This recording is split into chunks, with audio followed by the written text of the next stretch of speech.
YouTube and that's Facebook. Yeah. Yeah. Right. But this needs to record now. You need to do that black.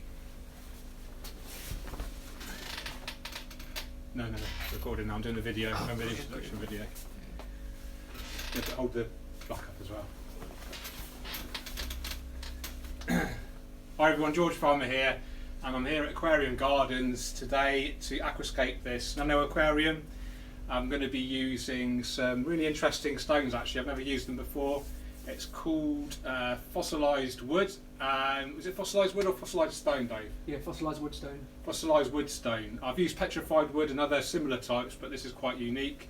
I'm actually going to do a different style of aquascape to what I'm used to. It's going to be a bit of a diorama, so we're actually transferring a whole landscape scene and trying to shrink that into the aquarium. So it's a very popular style of aquascaping these days, so I thought I'd show you guys hopefully how to do it. I've got a few, I'm live in the shop today, so we will be getting some questions from the customers, so hopefully by me answering some of the questions that will help your guys' knowledge as well. And the whole process will take probably a good couple of hours. So I hope you enjoy the show, and we'll keep an eye out for comments on Facebook and YouTube. So please do feel free to ask any questions, and we'll try our hardest to get back to you. I've got Dave Pierce here, the owner. He's going to be my kind of assistant, if you like. He can answer most technical questions, and anything we can't answer together, I'm sure we'll get an answer to you at some point. Okay, so I hope you enjoy the show. Thanks for watching. Okay, Dave. There's just a photo of that. Do the thing again.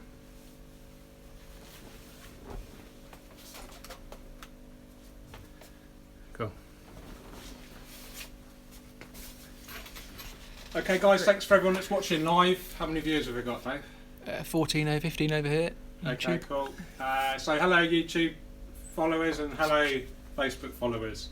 So I'm live streaming on YouTube and Facebook at the same time.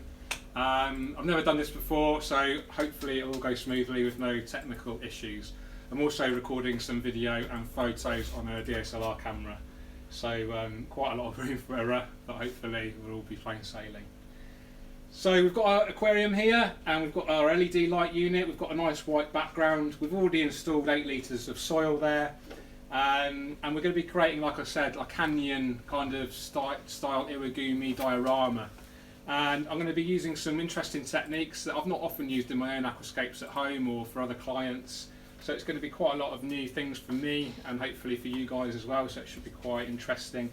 And one of the biggest things I've learned in recent years in aquascaping, it's not necessarily looking at the aquascape from left to right or right to left. It's actually viewing the aquascape from front to back.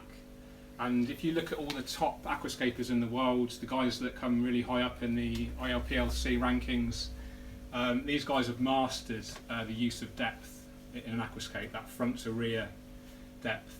And one of the real popular and clever ways to enhance the sense of depth is to actually use large textured items, hardscape and plants at the front of the aquascape, in the foreground, and actually work your way to smaller textures and smaller, finer leaf plants, smaller pieces of hardscape in the background, and that actually forces this enhanced sense of perspective. For the photographers out there, you can also get an even further enhanced sense of depth by using wide angle lenses, so that's another trick for you guys. So we'll move on to actually the hardscape itself. So like I said earlier, we're using fossilised wood stone. Really interesting rock. It's, how much does it retail for, Dave? £3.99 a kilo. So this is £3.99 kilo. £3.99 a kilo. So about £4 a kilogram. And it's really interesting. It's got really kind of lots of textures, lots of different kind of colours, ranging from almost like a white to a dark brown and everything in between. And yeah, it's lovely. So like I said earlier, we'll start off with our biggest stone right at the front, so to create this enhanced sense of depth. And I'm going to basically create some rocks on the left there, some rocks on the right, and have a pathway leading up in between to give this impression of a canyon. So I've got the biggest stone here,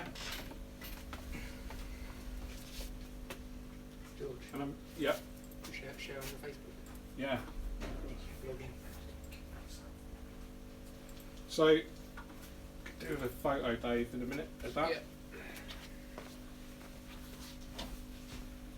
You know what you're doing, don't you? Just lift up and then. You ready? Yeah.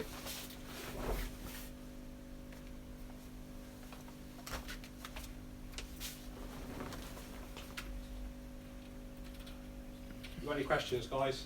Yeah, I will. I'm just going to watch you for a moment, just Okay. get some inspiration.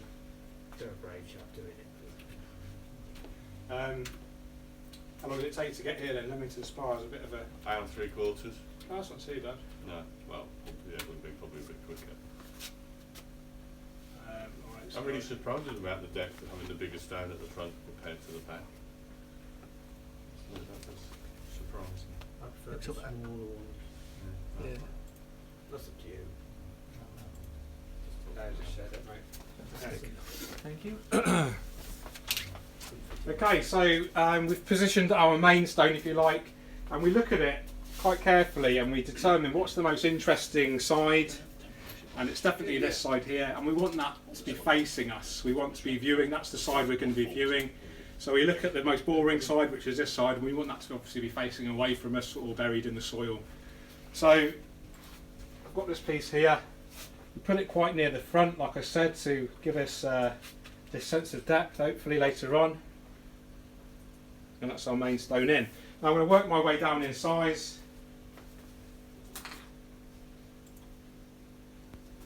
So carry on with the left hand side here. And it's a little bit smaller. Pop that in there. And again, working our way to the left, we've got our smallest stone here. Look at it from all angles. What's the most interesting side? What side suits the textures and the colours of the stones that are already there? For instance, that's quite black. It doesn't match these. It would look unnatural if we had that on show. So I would say that there should be okay. Okay, Dave, should we get a photo of that? So bear with us while we're taking little photos of each step. Okay. Yeah.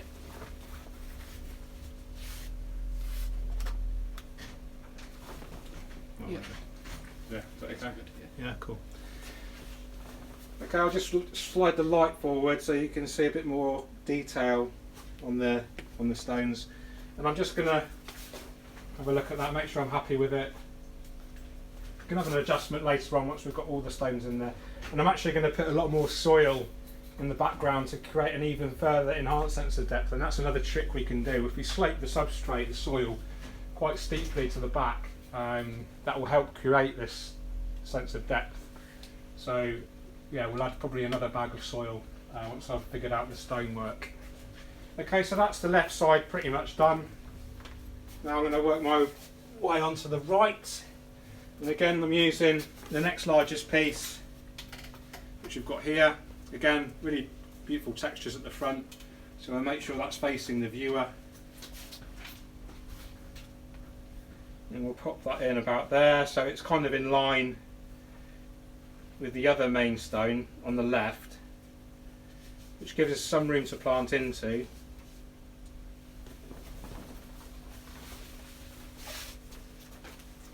And then next biggest size, looking at the stone for the most suitable texture. In fact, I'm going to move that over to the right a touch.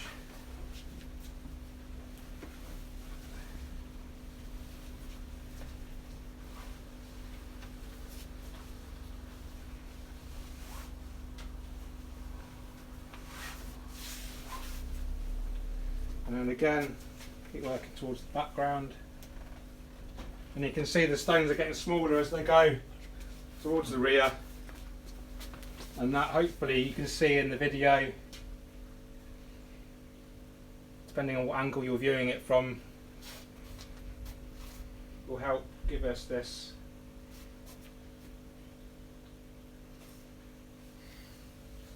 canyon type affair.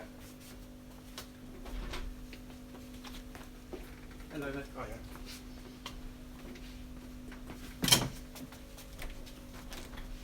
How are we alright? Yeah, good, thank you.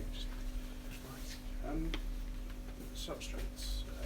I'd had a look on your website and you had, what it's called, carob seed, eco-complete. Oh yes. Do you have any stock? Yeah. I only found out you were here. Did you? Really annoying. I bought a couple of bags online and I'm Yeah. not sure if two's going to be enough, but I wanted to get a third. If I don't use it, would it be okay to return it? Yeah, it's obviously it's on its own. Yeah. Yeah, exactly. It's always good to know that you've got enough, isn't it? Exactly, yeah. Comes the day of doing it.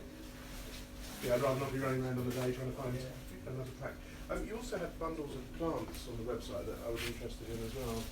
Okay. I'm probably not going to get those today, but just be good to have a look if you've... Yeah, well, all the plants over here basically they're the mixed pot of plants collections that we just select ourselves based on excess stocks. We always include 4 gram, mid-gram, black gram plants. So, but any of these plants could be part of that collection. Sure, okay. 'Cause I'm just not... I had a go, about a year ago I set the tank up originally and I don't know exactly what I did wrong with Nothing Green. So I've stripped it all back to bare glass and start again. Yeah, I want to try and do it differently and get it right this time. I'm really not sure what plants... I don't want to run a CO2 system, at least not now, maybe in the future. Yeah. But it's just get something that's going to be relatively easy to grow and Exactly, yeah. isn't going to require a huge amount of maintenance. Yeah. Well, the jungle plant collections that we do contain all easy plants. The lots of easy growers like Bellis, ferns, cryptocorini, things like that, all these easy growers. And the other collections, as long as you state in the comments box that you're not using CO2, we can select plants based on that. Right, So okay. basically, easy plants, about 60% of the plants we sell are actually in the easy category. So there's still quite a lot to choose from. Yeah. Okay. And there's nothing, that needs to be, because I want to fish in as well, there's nothing that I need to avoid or that is going to be completely unfriendly to fish or... Depending on what fish you've got, I tend to stick with smaller, large shoulder, smaller fish. Okay. If you've got big fish that might pick up the substrate or... Yeah, I'm not planning on cichlids tanks or anything like that, because I know they'll go and tear the plants apart. Stanios, petrins, things like that. All that actually carries most plants, yeah. Okay. And loaches and corridors? Smaller kind, yeah, corridors, yeah. You probably want to avoid loaches, they tend to cloud the substrate quite a bit. Yeah, Right, dig up, okay. they can dig up the plants as well. Yeah, I was only going for the sort of smaller... Corridorus is fine. Yeah, black-lined loaches were the ones I was interested in, the little tiny ones. Okay, yeah. Those are about that size, they're not like the big clown loach or anything. Yeah, no, that's Is fine. we always offer a single as well, they're great. Okay. They're really small, stay really small, really peaceful. Hi Nigel, thanks for joining. Okay, awesome.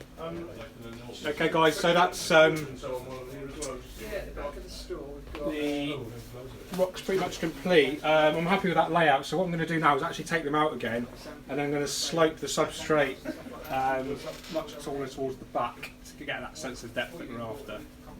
Yeah, that's great. Alright, brilliant, thank you.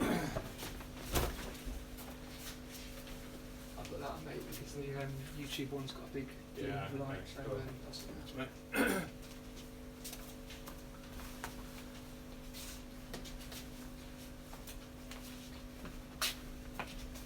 think that looks better than it did before, Dave. Yeah. Yeah.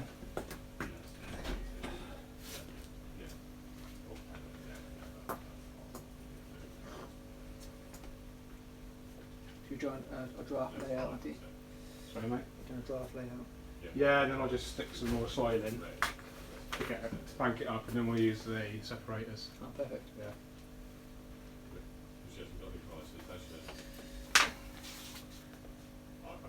Yeah, so we've got, this is a, we're in the middle of a shop guys and we've got customers in, so obviously there might be breaks in the video, so do bear with us, but obviously the customers come first.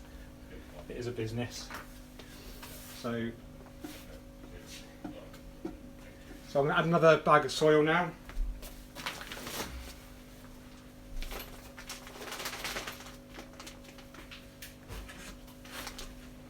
And then I'm going to use some substrate separators, which will hopefully help to stop the soil from sliding forward, because it will try to level out over time, especially soil because it's quite light. having the stones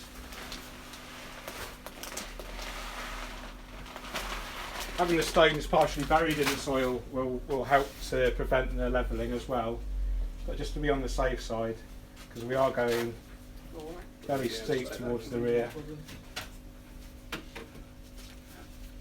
You're welcome to stay and watch if you like. It's quite a... Yeah, I would be interested, but Yeah. I need to get home, unfortunately. Oh, that's a shame. Yeah. Well, it'll be if you follow me on YouTube. Okay. If you just type in George Farmer Aquascape or something like that, you'll see it on my channel. Brilliant, yeah. And I'm on Facebook as well. Just look for George Farmer. Oh, yeah, and you'll see loads of fish tank pictures, basically, and you'll know it's me. Awesome, thank you. Okay, guys, that's the soil, and you can see it slopes actually over halfway up over the rear there, and that's a really good way to enhance the sense of depth. So now I'm going to use some what we call substrate separators. These are literally cut up pieces of plastic corrugated card, if you like. It's used in plant packaging, and I've just cut them into different sizes. And all we simply do is slot them in so they hopefully become invisible. Perfect, thank you. You have a receipt for that? And then that will just help prevent Linked you to the soil from yeah, just email it to me, yeah. Perfect. sliding forward, which is it's trying to do at the moment, as you can see. Awesome. That's a good example Yeah, of why definitely. I'll be back for some plants as well. why we use it. Take care. So in retrospect, I should have cut the card the other way against the grain, which would have helped keep it stronger. And then, in fact, we can do that one there like that. Is that going to be too deep? Yeah. So you can do this with soil. It'll be really tricky to do with gravel or sand because it doesn't compress as easily.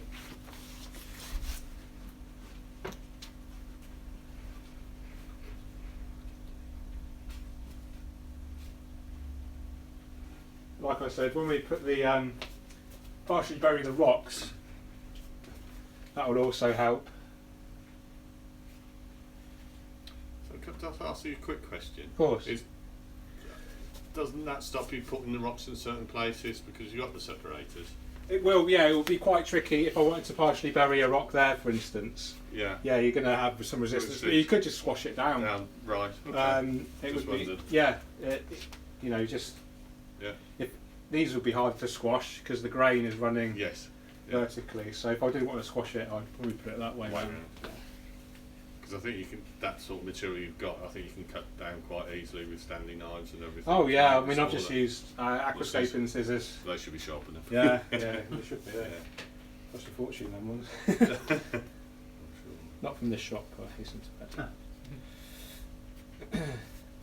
Yeah, you can get tungsten carbide tipped tools, which are a lot more expensive, but they obviously stay sharper for a lot longer.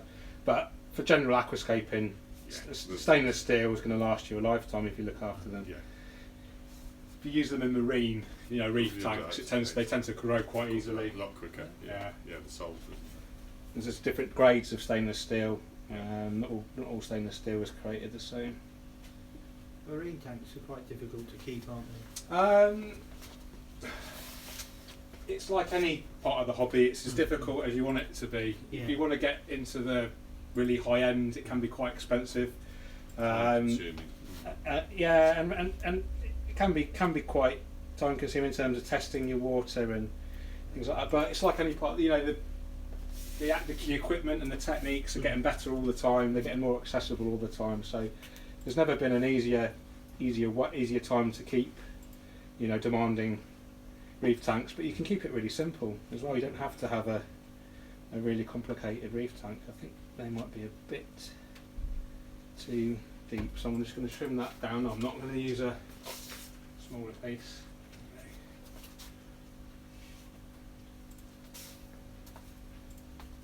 The good thing is you can create it to your own liking, can't you? You can do it however you fancy it. Yeah, well, that's the beauty of aquascaping. It is an art form, and you can create whatever you want. So the empty tank is your canvas. Yeah. Of course, The plants and the hardscape, the rocks and the wood are your paint, and you are, you're the artist, and you've got the paintbrush, and you do what you want. So, Sessions on Facebook and YouTube. You're more than welcome to ask any questions. Obviously, watch.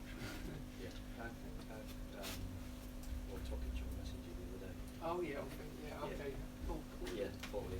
Yeah. One of the things getting into the hobby is how much there is on the internet and how confusing it can be. I think sometimes you can watch too much. I agree.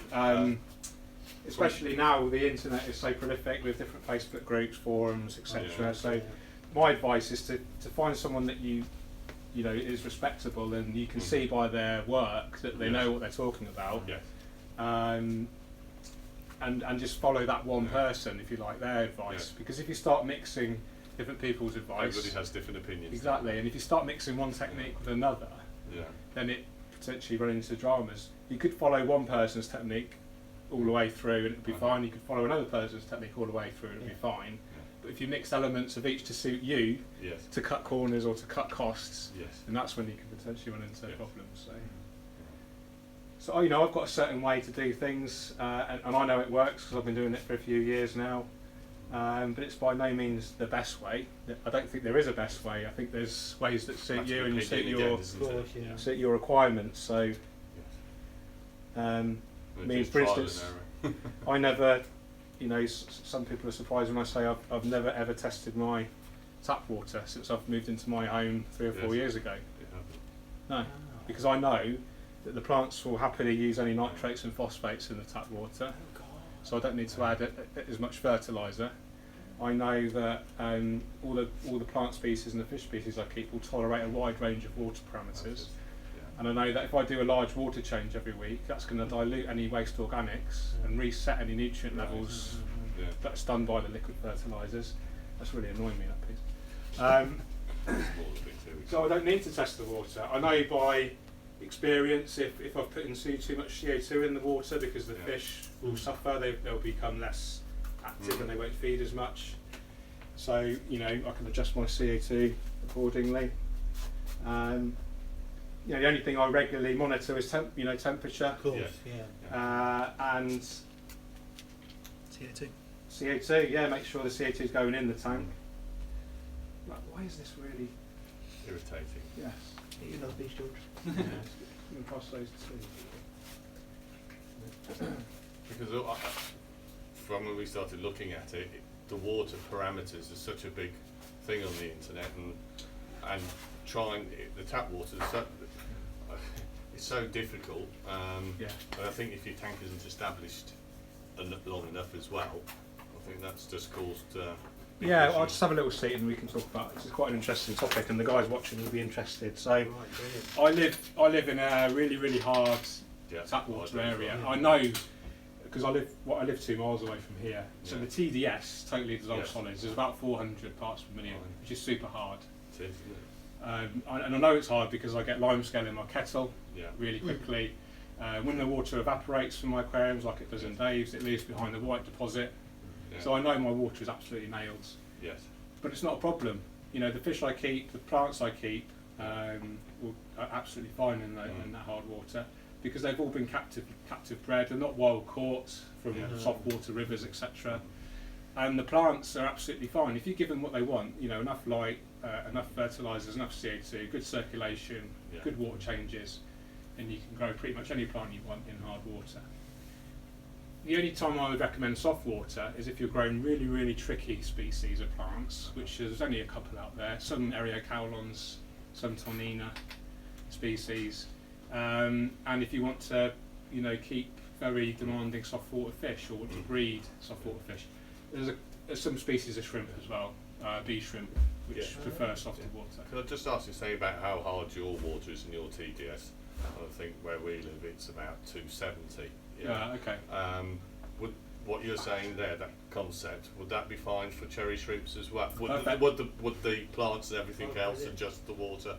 Absolutely fine. That's perfect for cherry shrimp. My I put 12 cherry shrimp in a 300 litre aquarium, planted aquarium. YouTube followers will know this aquarium aquascape at 1200. I put 12 between 12 and 20 in there, and I now probably have 400 or 500 because they've been breeding. And it's got high CO2 levels, high nutrient levels because I dose regularly with fertiliser, high circulation levels, good oxygen. That's really important for shrimp. But you know, in my experience, the harder the water, almost the better for cherry shrimp. Right. Okay. So don't, you know, when I started off in the hobby, I probably, like you, looked at the internet, thought, well, I've got to get exactly KH5, Of course, yeah, I've got to get exactly GH8, I've got to get a pH of 6.8, and if I don't, then I can't do anything. No, So I was getting test kits, which actually not a lot of them are accurate anyway, so you're at a loss straight away. And I was chasing these figures. I was using reverse osmosis water, I was using remineralising agents, and I was spending a fortune, wasting loads of water, wasting loads of time, testing with kits which, you know, basically toys, because they're not accurate. Yeah, and then I discovered Tom Barr's work with the estimative index, which is basically flood the tank with lots of nutrients. Doesn't matter how hard your water is. The plant, if you've got a healthy planted tank system with lots of healthy growing plants, it doesn't matter the water parameters, as long as you're giving them enough food and what they want, enough CO2, enough light, circulation, etc. It doesn't matter what your tap water parameters are. Right. Would you saying, do you have high nitrate levels in your tap water? I don't know. No, so yeah. I had nitrate as well. Yeah, because that's another one that can always go up, especially with shrimp, is your nitrate levels. Because it's inorganic nitrate you're adding, and it's inorganic nitrate from the tap. It's nowhere near as toxic as organic nitrate, which is a result of organic waste breakdown. Got that. Never knew that one. So organic, just thought nitrate was nitrate, and that was it. I use a product very similar to this, and I'll give a little bit of a plug to Nigel Davenport from the Nutrient Company, because he's probably watching. And you know, my brand is the Aquascape, and I work closely with Evolution Aquarium, and we're going to be bringing out a product very similar to this, and Nigel won't mind me telling you about it. And this contains absolutely everything you need. It contains all the micronutrients, all the macronutrients, including nitrates and phosphates, which is what plants need to grow. Nitrogen is the second biggest nutrient a plant needs. So they get that from nitrate, they get that from ammonia, and they get that from nitrite, which is why you'll find a really healthy plant and tank system. The fish are super healthy because the plants are taking all that crap away. Right. Got it. But you need to feed them. If you don't feed them, they starve. A starving plant gives you algae. So, liquid fertiliser, is that up? This is an all-in-one. Right. This is called complete liquid fertiliser. And then if you're scared of CO2 injection for whatever reason, then you can use a liquid carbon fertiliser. But we'll talk about CO2 injection later on if you want to know a bit more. No, that's fine. Right, I'm going to crack on with this because the viewers are thinking, who on earth is he talking to? Turn the camera around. No, I don't want to do that. That'll frighten them up. Yeah. Okay, so I'll just carry on with what we're doing. So I've put the substrate separators in. That was going to hopefully prevent the substrate from sliding forward, and in combination with me inserting the stones, that will hopefully give it a nice kind of stable footprint. Also, before you didn't see this in the video, but underneath all of the soil there's some what we call egg crates, which again is going to assist with that that process. Have we got any questions, Dave, from the audience? Yeah, but I can't work how to YouTube's different to Facebook. Do you want to go on your computer and then perfect. if you can probably view my live stream from your account. Yeah, that's what I'm doing. Here we go. Where can I get that liquid fertiliser from? So you can get that from here, which is called aquariumgardens.co.uk. I think it retails for about £10 for half a litre, for 500 ml. Yeah. And a question about the aquarium soil, will it reduce the pH? Yes, it will. So, good opportunity to talk about the soil. This is a comprehensive, complete soil. So, it's ideal for harder water areas. It actually reduces the KH, the alkalinity of water, but it actually buffers the water about pH 6.5. So even if you've got hard tap water, which is coming out the tap at pH 7.5 or whatever, it will help to buffer it and keep it softer and more acidic, which most plants' roots prefer, and most tropical fish and shrimp prefer it a little bit softer as well. So that will help with that. It also contains nutrients to feed the plant roots, and it also has a high cation exchange capacity. And what that means is it takes in nutrients from the water, locks them into the soil, and then makes those nutrients accessible to the plant roots. So if you combine a good liquid fertiliser, which I like to add every day, just a small amount every day, small frequent feeding sessions are better than large weekly. So combine the liquid fertiliser with a good substrate, and your plants will be spoilt basically. They're taking in as much food as they can, which means they're growing as really, really healthily as they can, and a healthy growing plant is the best fight against algae. And aquascaping and plant aquariums is all about fighting off nuisance algae, basically. This is the creative process, which we're doing today, but there's also like the scientific and the biological chemical process, which is all about growing healthy plants to help keep algae away. Algae is the #1 reason people give up the hobby. So it's in my interest and anyone else who's in the industry's interest to educate people of how to keep algae away. Sorry, could I just interrupt you to ask you another quick question? Of course. Regarding the plants, Yeah. and if you've got a new tank, and also needs to be cycled, as they say on the internet, the water and everything else, obviously does the plant help with the cycling? Massively. Yeah. So if I tell you I've never cycled a tank. No, right. No. Okay, there we go. Because the plants will, so you plant heavily from the outset, straight away. You know, we're gonna be using lots of hardscaping here today, but we're going to be covering the soil 100% with plants. Right.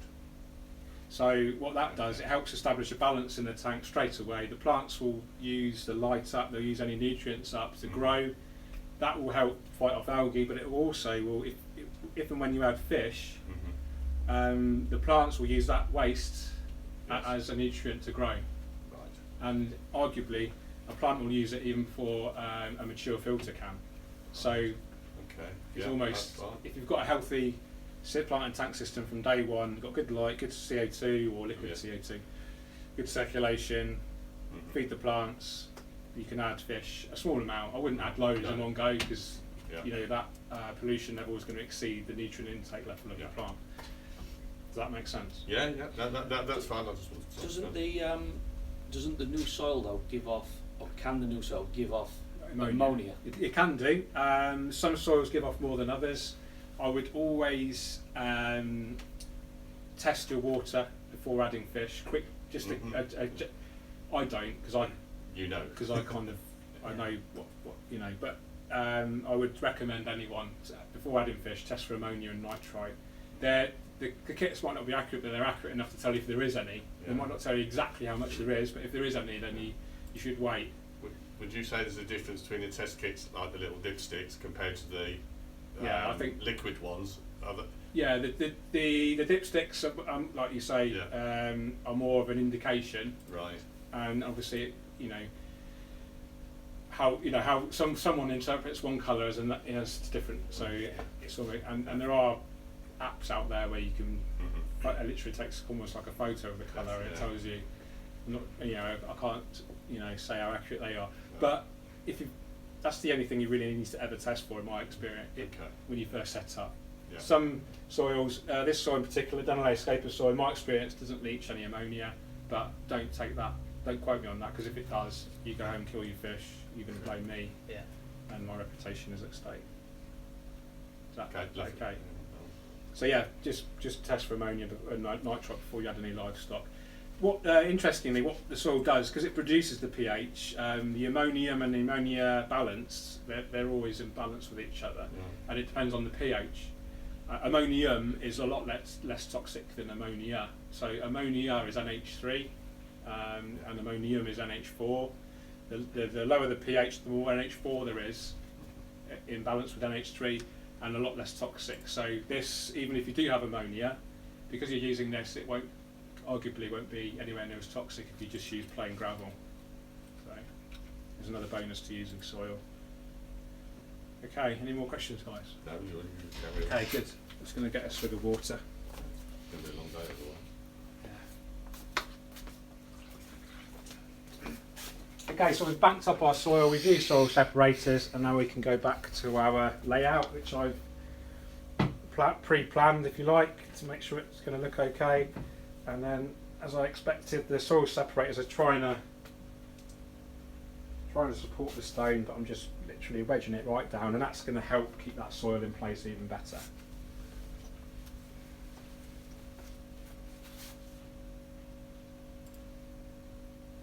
And even if there is a little bit of the separator showing. That's no problem because we're going to be planting around it. The plant will eventually spread over it and you won't be able to see it at all. So.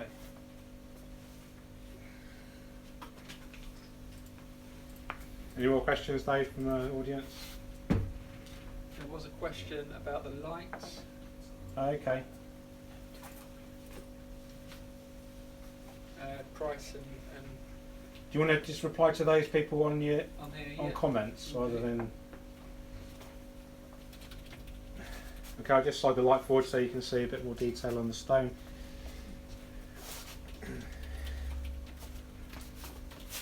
Oh, I'm really hungry now. Without talking, right. Got some cake. Get some cake. That's yeah, it's my daughter's birthday cake from last weekend actually. Oh, it's all right. We've got another tank if we need it. Yeah. Wouldn't be the first tank that's been broken this week. Me and Dave are both. Me and Dave, we're quite clumsy, both of us together, aren't we? It's like Lauren and Hardy sometimes, isn't it? Sure. I noticed when you're putting them in, and I've seen your videos, and Oh, okay. you're not afraid to put the stones right up to the glass, which looks brilliant. Yeah. But do you get Scratches. the problem with cleaning and things like that? You know, because you're always going to get Yeah. detritus and whatnot that get behind it and start. Yeah, I mean there You are know- tricks you can do. I don't normally, I don't, especially don't put it to the front where you're going to see the tank Yeah. mostly. To the sides, there are little tricks you can do. You can use like a credit card just to slip behind it. It's one of those things, isn't it? It's you know, it's sort of form over function sometimes. It definitely looks better. Yeah, exactly. And you're willing to sacrifice a little bit of extra work and thingy just because you've got this beautiful display. So, Yeah. it might not be the most practical thing, but you know what we're creating isn't designed. Sometimes practicality has to kind of shift in priority over the the artistic side of it, really, in my view. Snails can be good for cleaning. Yeah, get some good snails. Snails, yeah. It depends on the species. Some of them tend to sort of breed, and you can be overrun before you know it. But there are other. You can get fish to eat them and keep them in check.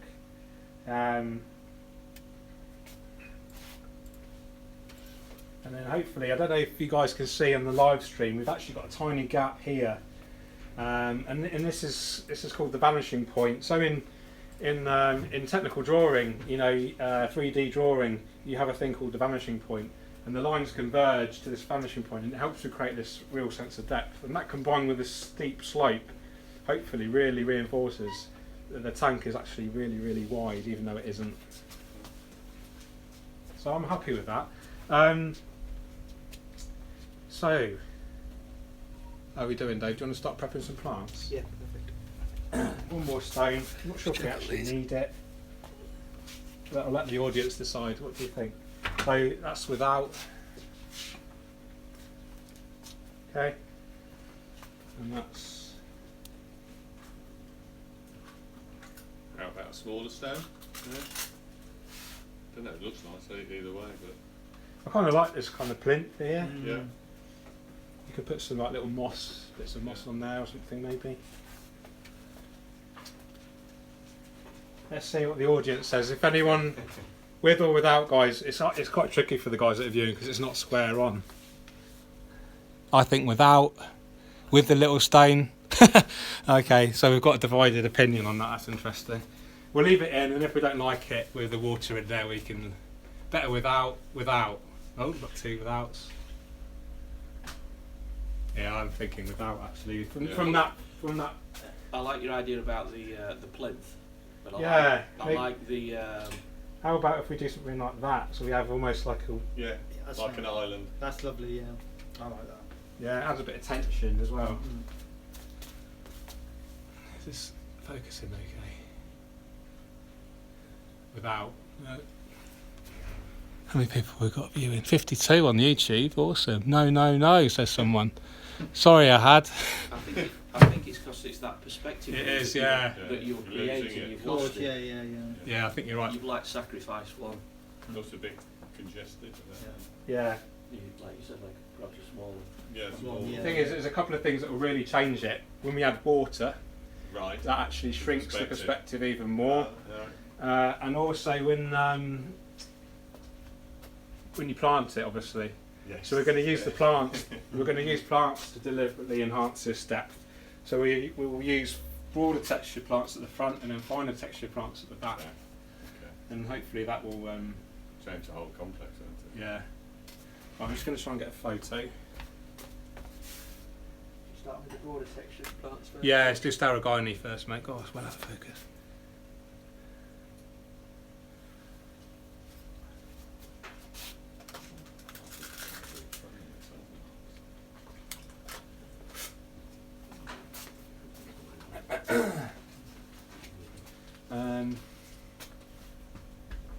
What if we should just pump water out of here? Could do. I mean, I could do it straight from the tap. It's going to be cold though, isn't it? Well, true. Yeah. Yeah. Let's do it We'll from put there. that yeah. We know it's going to kickstart the So, bacteria as well. Yeah. Oh, we should have put some of that FP1 in there. That was nicely done. Do you like this one? This is one I did. Do you prefer that one or that one? Oh right, I just looked at that one. More experienced people in their tend to prefer I've this. gone to like that one more so. Yeah. I did look at that one. This is more sustainable. There's a lot slower grow plants than this one. But how do you get underneath to clean it out with? Yeah, it's not. No. You don't need to. No. All I do is wave my hand Yeah. around the plants and around the sand, and it just lifts up all the organic waste, and you just siphon that away as part of your water change. God, I thought you had to. No, it's different to a standard fish tank where you got the gravel siphoner and all that malarkey. Yeah, it's not worth you. Yeah, that's a nice one. That is. Okay, guys, Dave's kindly preparing the plants for me. We're going to use Tropico 1-2 grow The 1-2 grey. today. Staragini repens, beautiful bright green plant with quite interesting leaf shape. That's going to be our biggest textured plant. And then we're going to go into some Marsilia Usuta, Marsilia crenata. Marsilia crenata, and then that's going to go into some Hemianthus clutricoides in the background. And so gradually the textures are going to work their way down in size as it gets towards the rear. And then I'm actually going to put a little bit more soil to bank up to the right hand side and to the left hand side behind these rocks, and we're going to plant some hairgrass amongst that. So it's like some cliff edges you might have seen are covered in like a grass meadow. That's going to kind of replicate that effect, and then we're just going to plant 100% in between the rocks to create this really kind of nice path, nice green, fresh green path. If this was my aquascape at home, I'd be tempted to actually use like a natural sand gravel as a big path in the centre, with maybe chippings of the fossilised woodstone. I'd maybe get a small piece of woodstone, hammer and chisel, safety glasses obviously, health and safety. Chip away, get loads of little fragments, and you can put them around the base of these larger stones to help create just the illusion that it's a nice pathway, a nice natural looking pathway. But today we're going to plant 100%, and one of the reasons for that is it helps prevent algae. And we want to show the plants off really. It's an aquarium plant specialist shop, so we need to, it's all part of the showroom effect, if you like. So I can just ask, regarding the plants you're going to add to that, they all need CO2 injection, do they? They will definitely do better. They might not need, they might get away without it, but we're going to be, this is quite a strong light unit, and this is a Twin Star ES 450. Yeah, 450. And it was about 20 watts, I guess. Yes, I think it is. I'll double check. 20 watts of quite good quality LED, so that is quite a lot of light. And what happens is if you provide too much light without enough CO2, you'll get algae. And the reason for that is light drives everything in a plant. So the more light there is, the quicker it wants to do everything. The quicker it wants to grow, the quicker it takes in food. But if you don't give it the food it needs, i.e. CO2 is the biggest source of food, carbon, then it will struggle and it will starve. And then the starving plant leads to algae. Basically, it kind of leaches chemicals which attract algae. So you need to feed it. So I would definitely inject CO2. Dave and I talked about this earlier. It's going to be quite tricky. Hemianthus in particular, Hemianthus HC to the layman HC cuba. It's going to be around here, and actually it's going to be really tricky to get the CO2 down that area. We might possibly put the diffuser here and then blast the circulation this way, and so hopefully it will get picked up around here and down here, hopefully. I'll probably recommend using liquid CO2 in addition to the gas CO2, just to make sure the plant gets enough carbon. And then we'll be dosing daily a comprehensive liquid fertiliser, which we talked about. So I'll be adding about 5 ml a day in here. We probably won't add any livestock right away, so we can really smash the CO2 in there without fear of killing anything. So we'll probably put 2 or 3 bubbles a second of CO2 in there, just to give the plants the best chance possible. We're using tissue culture plants, which are grown in a laboratory conditions, so they're guaranteed to be free from snail, algae, pesticides. Really good value for money because there's so many plants in there. They're only small, but there's so many there. So they represent really good value for money. But they are baby plants effectively, they're tiny. And like all babies, they need feeding regularly, and they need feeding a lot. Right. So it's really important to add liquid fertilisers from day one. Right. If you buy a standard potted plant, you know, like you see over there, they're grown in nurseries, in greenhouses, in nutrient-rich water, you know, for weeks, for months, and they've got a massive nutrient store in them. So you can get away with planting them in your tank and actually not feeding them for a few weeks. You could probably get away with not feeding them, you know, for at least a good week or so before you notice any nutrient deficiency, because it's got that nutrient store. But the tissue culture you need to feed from day one, definitely. So just regarding the plants, also the lighting aspect. Yeah. Another thing on the internet, you say something, don't go over 8 hours, do a minimum of 12 hours. Depends on the light. Yeah, there is no set formula because every tank is different. You know, there's so many variables at play. The permutations are just, you know, almost infinite. You know, so what I always suggest, I like to go for 8 hours standard. Right. If you have lower levels of lighting and lower nutrient levels, then you might want to extend your photo period a bit. Right. Because if you imagine a plant needs a certain amount of light in any one day, you can either get that through high intensity for a small photo period, or lower intensity for a longer photo period. Okay. So that's kind of your thing. But I tend to go for 8 hours, and I tend to, even on startup, I tend to go for a lower photo period to start with, just to help reduce the algae risk, because algae is really, really common in new setups. And it's, you know, like I said, it's the number one reason people give up the hobby. They're not doing enough water changes, they're not feeding the plants well enough, if they're using CO2, they're not doing it properly, they've got probably too much light for too long, and you know, any one of those things that go wrong will cause algae. So water changes then, if it's a new setup like you're doing now, how often and how much would you do then, for how long? I would, my rule of thumb, and it's kind of a set guideline that I like to recommend, is, and it sounds like a lot, for smaller tanks especially, 50% every day for the first week, every other day for the second week, every third day for the third week, and for the fourth week you can do 50% once a week.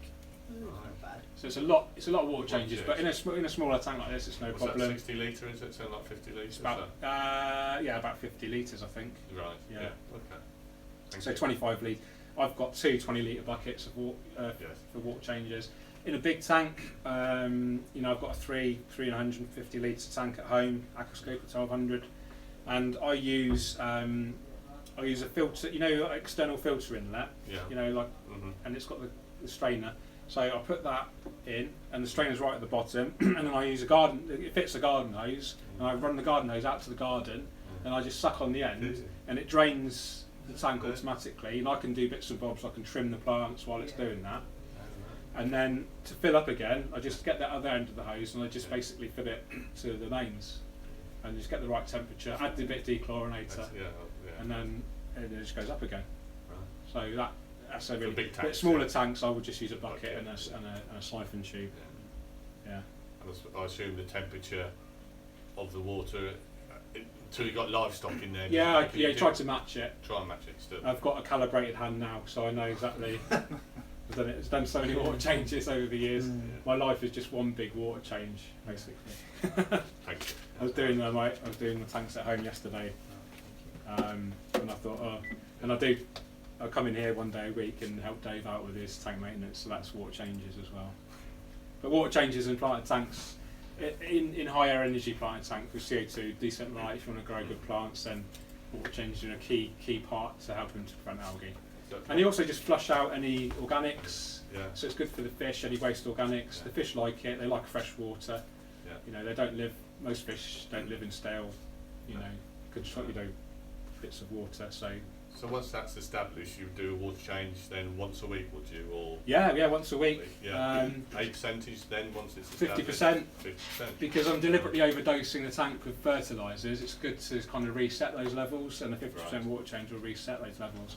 I have recently gotten away with every 2 or 3 weeks in my larger tank at home, but it's always 50% every time, and I always do it last thing. So any tank maintenance, I do clean the glass, clean the rocks, trim the plants, brush any rubbish off the plants. Right. You know, wave your hand above the soil, lift up any rubbish, siphon that away. As part of your water change, do the water change last thing.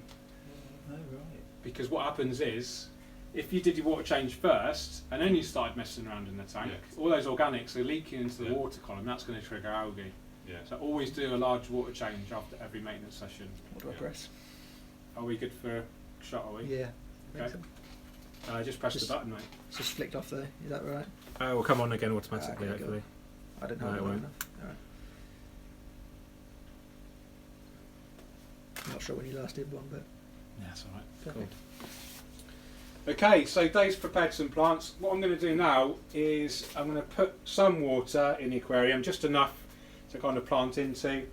Some people plant into dry soil. I like just to wet the top layer, if you like, and that just makes it easier to plant into. Tissue culture plants have a really small root structure, so they're actually quite tricky to plant and to stay in the soil. So you definitely need aquascaping tweezers, and my favourite type are the thin pincets. It's perfect for tissue culture plants. Where are they? Have you taken them out? Yeah, they'll go on there. These are yours. There you go.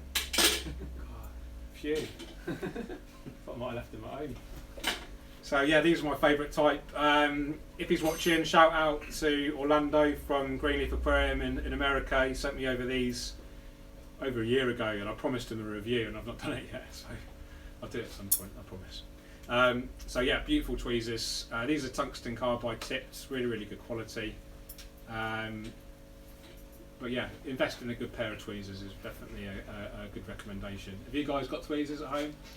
Not pincer sets. I've got You've got the curved Curved ones. Yeah, these are good. These are really good for really small, intricate, and you can get into. Yeah. Do you know what I mean? Yeah. I only ever use these for planting unless I've got a real big plant, like one of these, like Epinegatums or Vallisneria, then I'll probably use something like that. I tend to use that just for removing debris and things like that, and I use this for planting.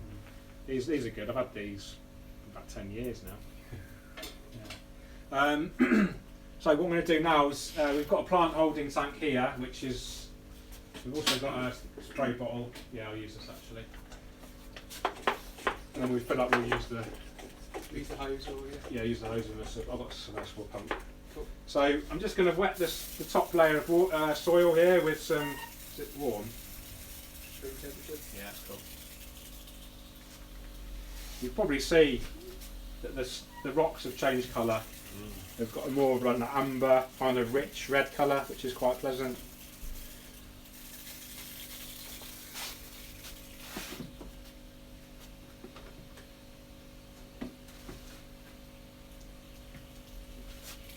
Just change the perspective of it completely, doesn't it? Yeah, and then obviously when we plant and fill with water, it's going to look completely different.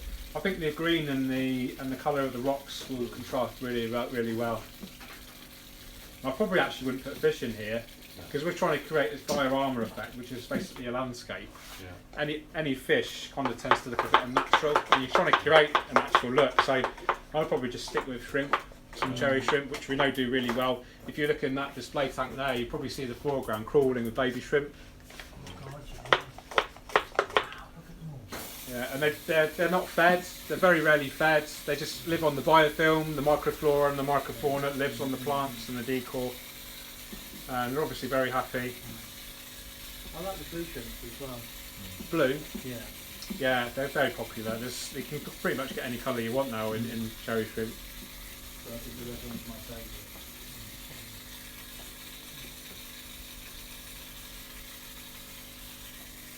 Oh, we're going to put some more soil up there, won't we? Yeah, I'll do it later. I'll plant in between here, and then we'll make another picture for that. Soil powder, like small grain. Yeah, that's a good idea. That's something to talk about, isn't it? Hair grass. So, let's have a look. How are we doing? 52 viewers on. That's good. That's good.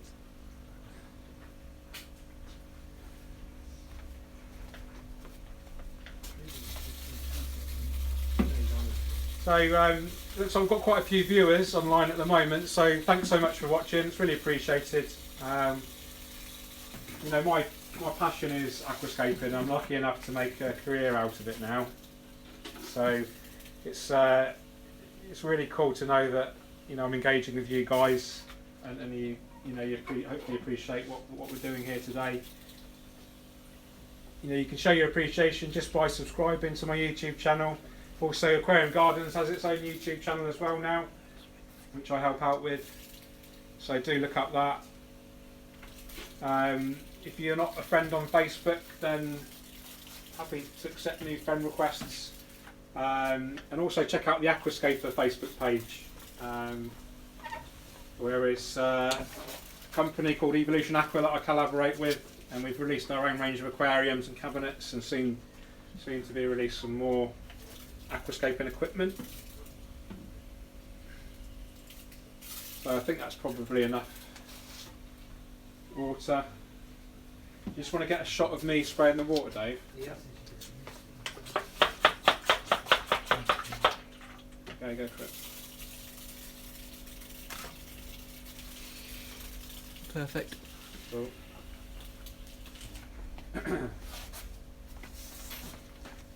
Right. Okay, so you've got the Staragini. How many pots of Staragini have you used, Dave? It's 2. 2 pots? Yeah. Cool. Ask a shout if you need another. Yeah, that's alright. So we've got 2 pots of tissue culture Staragini here. I'll just get the light over that better for you guys. So Dave's kindly split that up for me already. And the 2 pots have given us 2, 3, you know, a good 8 to 10 portions each, which will hopefully be enough to do what we want to do. If not, luckily we're in a shop which sells lots of plants, so if we ever need any more, it's no problem. Just eat your profits. Yeah. Okay, so to plant, really simple. Grab your stem gently in between your tweezers, and then just slide that light forward again so you can see what we're doing, and then just pop that in. Gently remove your tweezers, hopefully the plant will stay there. Simple as that, and just repeat that process. I'll alternate one there, one there, one there, one there, and we'll get an even balance between the 2 sides.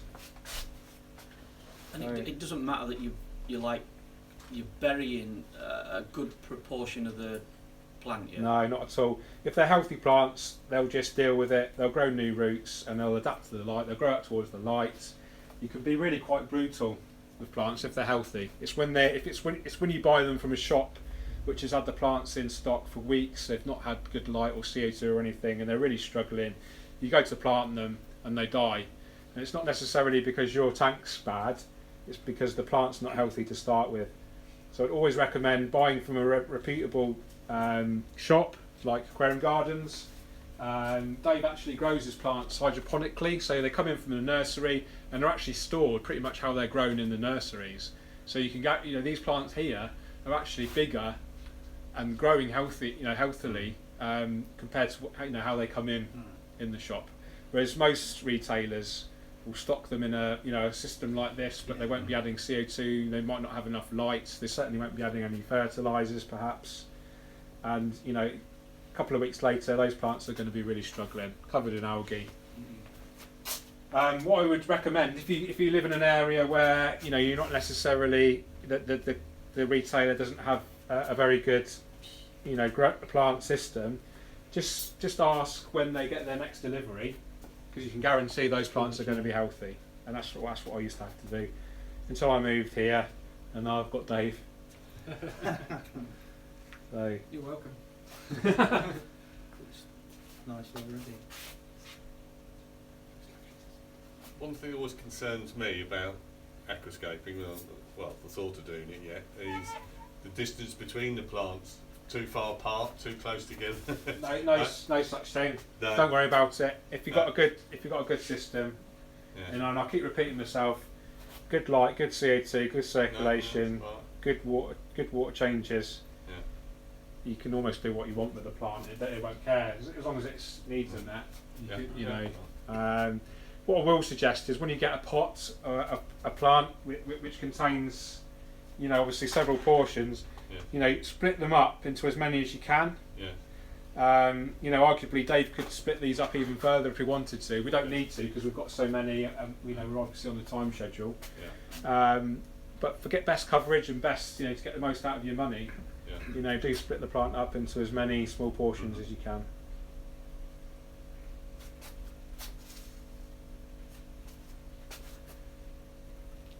So I do a day a week here with Dave. I maintain the tanks and I create these videos for Dave, and we do some photography and stuff. And it will be interesting for me because I'll see this tank develop. I'll be maintaining this tank.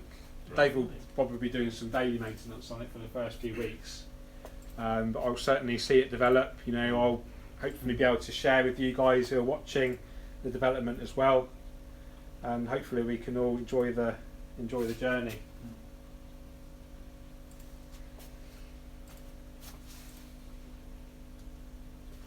Is it hard to get a balance between aquascaping and fish, or the balance of one or the other, or when one compromises the other, or it's down to you as to what's your real interest, the fish or the aquascaping, or a bit of both? There's no simple answer to that. It's the needs of the fish always need to be met because we have a responsibility for the welfare of the fish. So if you want to keep a certain fish, then obviously you need to do your research, look into what conditions it needs, and then aquascape accordingly. However, if you're into aquascaping, then look at your aquascape, do that, and then look at the fish that are appropriate for the aquascape. So just decide what the priority is for you, and then go down that path. Arguably, the ultimate in freshwater is a planted discus aquarium. They're particularly tricky because discus tend to prefer much warmer water, which produces, all living things are linked to temperature. So all metabolic rates are linked to temperature. The warmer something is, the higher it metabolises. So the more waste it produces, the quicker the plants grow, the more waste the fish produces, and that in conjunction with the discus actually having a very high protein diet. Protein is a massive trigger for ammonia, for instance. And that combined with the needs of plants, so lots of light, you've got the nutrients and the waste from the food and the high temperature, it's a perfect storm for algae. So I have done it myself. If the YouTube guys will probably have seen my plant and discus tank, and those on Facebook as well perhaps. It is possible, but it is a lot of work. It's big water changes very frequently. Like I said earlier, the needs of the fish need to be met. Can we get one more pot of Staragini? Yeah, of course. The needs of the fish need to be met. So the water temperature, they need high protein diet, like I said. So you need to choose your plants accordingly. So Echinodoris tolerates higher temperatures, Cryptocorini, but it's possible. It's just hard work. That's Yeah. fine. Good, mate. So 3 pots of Staurogini repens now. And it looks a bit sorry for itself at the moment. Some of the stems are kind of curled over. But in literally a day or so, they're completely transformed. They're phototropic, which means they grow towards the light, which means they'll right themselves automatically. Lighting's quite strong. It's interesting, Dave, because the overhang of the stone is creating a bit of shade. So we might have to play around with the positioning, yeah. Might have to put 2 on there. Potentially. Yeah. See how we go. A lot of aquascaping is test and adjust. So we'll try this light unit. If we see the Staurogini struggling, we might move it forward. But then if we see that struggling, then we know we need to put another light unit on it. The more light you have, the more maintenance it's going to be. The plants will grow quicker. The more CO2 you potentially need, the more fertiliser you need, the more water changes you need to do. So it's all about balance. And the more money you need, because them lights are not cheap. No, they're not. Nothing. It's going to be cheapskate. If you see him struggling, just pull it forward. Then I've just bought one. Oh, have you? Right. I can see this gentleman just like beginning of the day, put it there. Swap it around. Yeah. Save yourself 120 quid. Just do that every day.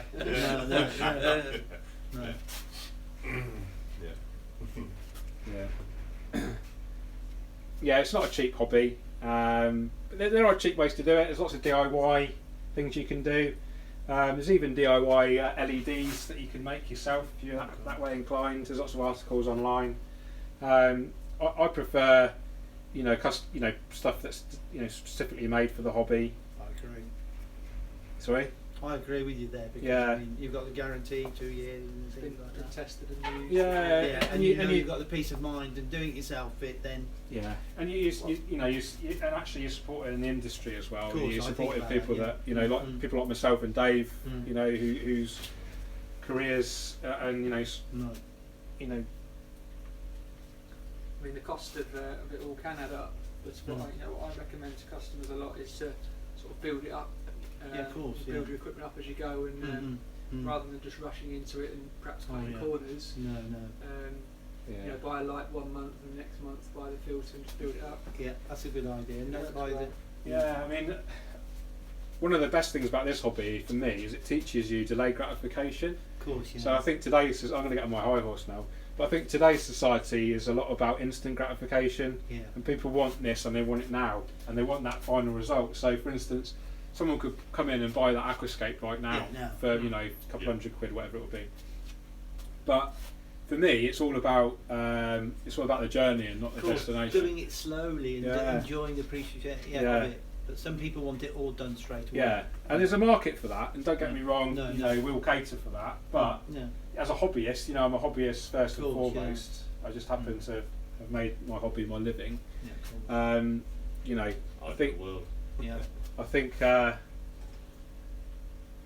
it's a good thing for teaching kids as well. I've got 2 stepsons and a daughter, and anyone that watches my YouTube channel regularly will have seen Toby and Florence, and they help me out. And they'll do YouTube videos with me, and they appreciate it takes time, effort, and money to create something beautiful. You can't just necessarily go out and get it.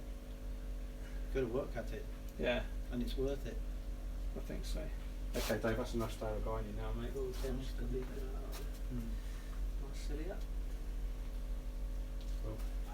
don't think I've ever actually grown this plant. I'll just have a little chat. Do you want to do another photo, actually? Yeah.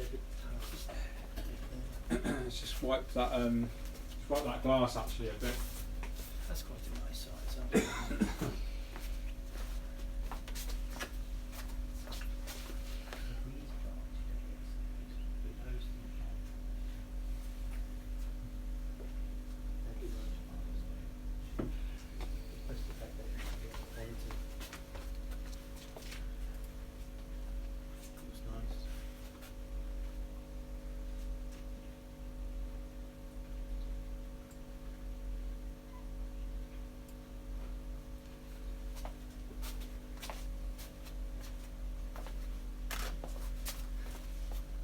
Cool. Okay, so let's move on to our next part. So let's move that forward so people can see. So this is called Marsilea crenata. Dave again has split it up into individual portions. Has a leaf shape similar to glossostigma, but it's a lot different. It's a lot easier, it tolerates a lot less light, but it does carpet. So eventually it will send out new runners and it will form a lovely low growing carpet, hopefully. It's relatively slow growing, so it's ideal for a lower maintenance tank. I'm just going to split the portions a little bit more to get better coverage.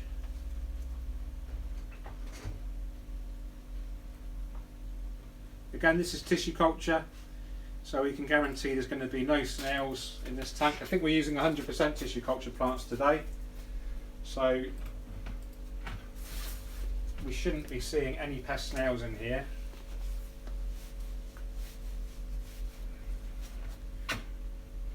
So same process as before. Grab your plant between your tweezers and then just gently insert. If the plant wants to come out as you take the tweezers out, just gently put your finger on top and then just pull your tweezers away.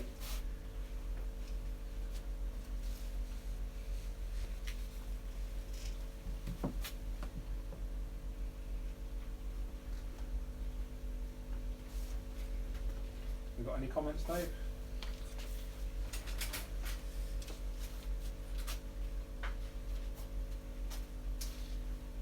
Someone just wants a reminder, what's the name of the plant you're using? Marsilea crenata. So we've got an empty pot. Yeah, there we go. Yep. So if I just, is that YouTube or Facebook? YouTube. YouTube. So this camera. So I don't know if you can see that. Whoever asked the question about the plant, Marsilea crenata.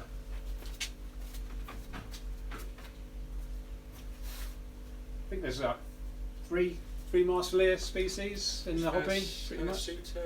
Hirsuta and there's a Minima as well, isn't there? I think. Yeah. I think I've only grown the Hirsuta. Yeah, that's me too.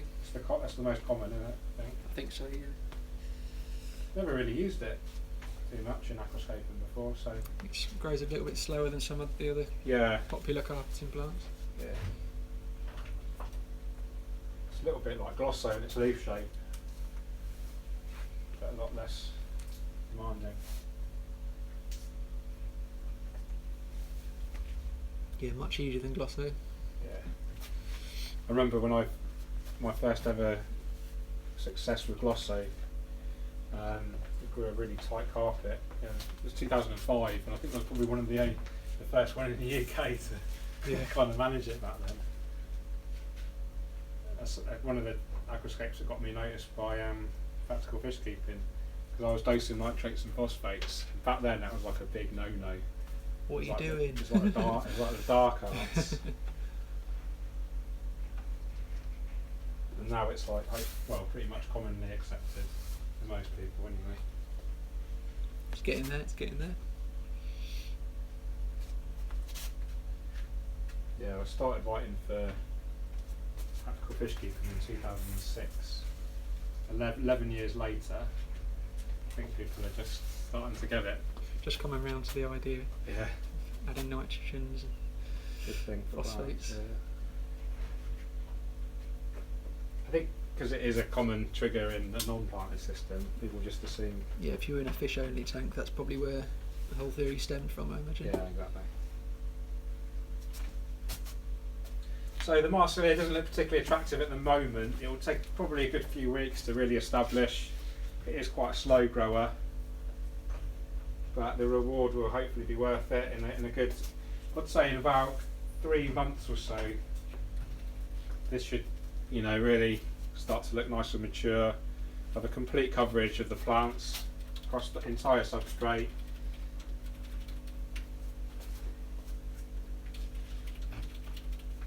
Those are cherry shrimp, I can imagine, crawling over the rocks and the plants.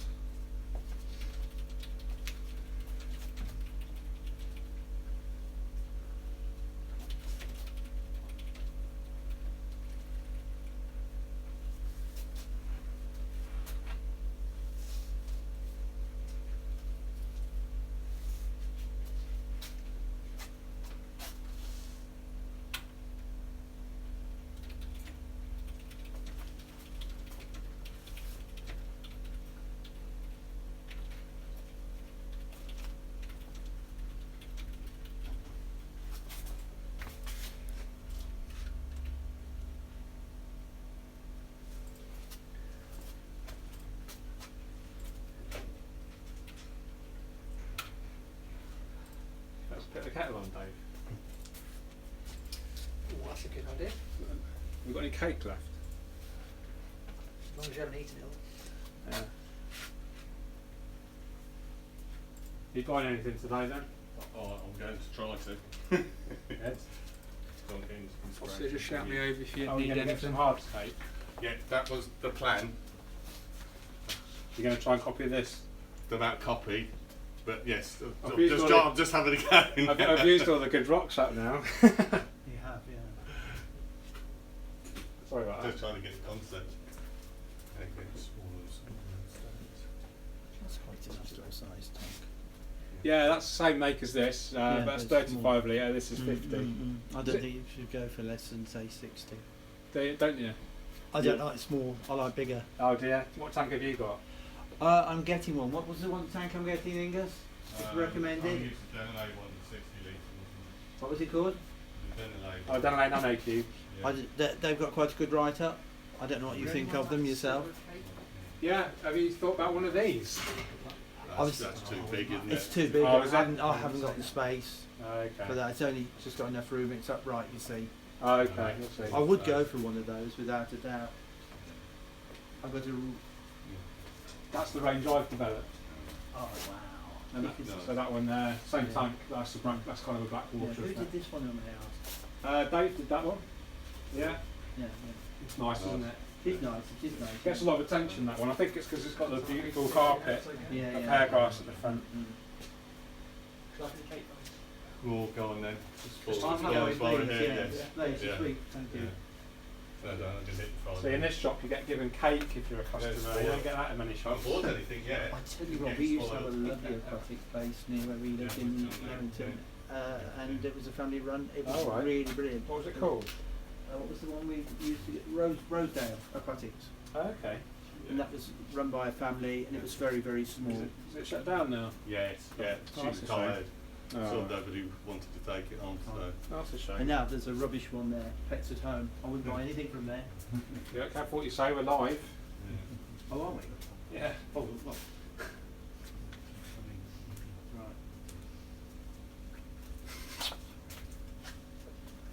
Yeah, no swearing please, children might be watching. Yeah, Yeah. true.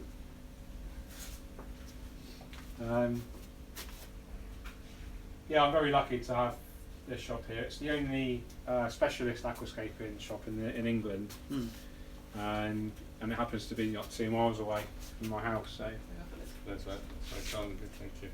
Thank you very much, young man. Cheers. It's a shame you're not nearer to us. Yeah, we can't be everywhere. Limiting Spa, was it? Yeah. Yeah, it would be lovely to have one there. well, who knows? In 10 never years, know. we might have a aquarium gardens every town, Dave. You deserve it. Yeah, the hobby's not that big in the UK, unfortunately. No. Still, we're trying our best, but You'll get there. yeah, I think so.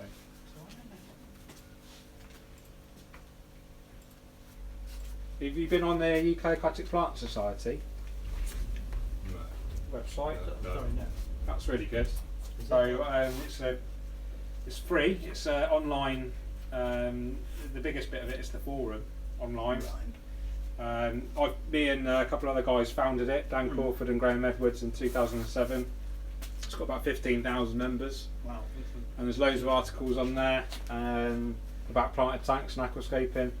There's loads of journals, so there's people that have shown you the whole journey of their tank from set up all the way through to everything that they've kind of learnt along the way, trial and error. So yeah, it's a really good I resource. shall get on to that, Angus. You can write it down. Yeah, Please. It'll be on Yeah, of here, course. We can watch it on here, can't we? if you before you go, pass me one of those business cards, and then I'll write the website address on the back for That's you. very kind of you. It's a bit of a trek for you, but I'm doing. Are we definitely going to do May the 4th? No. Yeah. So we're going to do an aquascaping workshop here on May the 4th on Thursday evening. Right. Yeah, it's just a journey. Bit of a trek, isn't it, for you? Yeah. I'll try and live stream it so you can watch it on YouTube or Facebook. Would like that. Thank you. So I'm going to re-aquascape this tank here, Aquascaper 600, and then create another hopefully a pretty aquascape for everyone. So I'm just planting the Marsilia now. I'm just trying to kind of cover every empty bit of soil, and I'm leaving a little bit of a gap there for the hemianthus in the background. We still need to prep the HC though. Yeah. Okay. You'll probably only need 1 or 2 pots, I reckon. Yeah, I imagine so. You do the soil for. We're gonna we'll do the HC, then we'll do the soil. Oh yeah, forgot to put in it there. Yeah. Right, I'll get on that. I wonder if we could mix the. Would you reckon go with the? I'm just a bit. Oh no, because the soil will be nearer the light. That's okay. Yeah, a bit nearer. Yeah.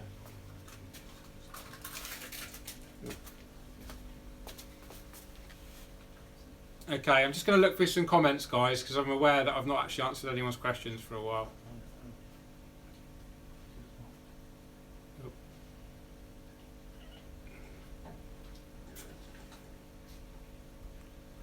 Oh, my iPad's having dramas. Still working. Yeah, it's still working. Just It's on the computer if you want to. yeah. What I'll do, guys, I'm quite aware of time, so if I get time later this evening, I'll take a look through all the comments offline, off the live, and then I can answer you by typing the answers to your comments rather than me speaking live to you.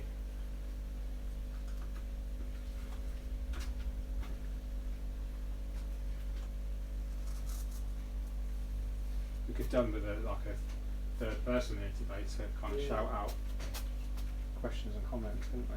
More in control of all the technical side of things. Yeah.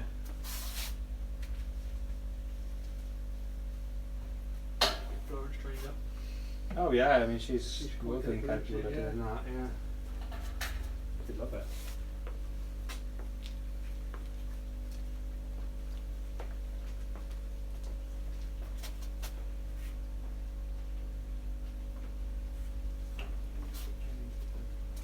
Yeah, absolutely.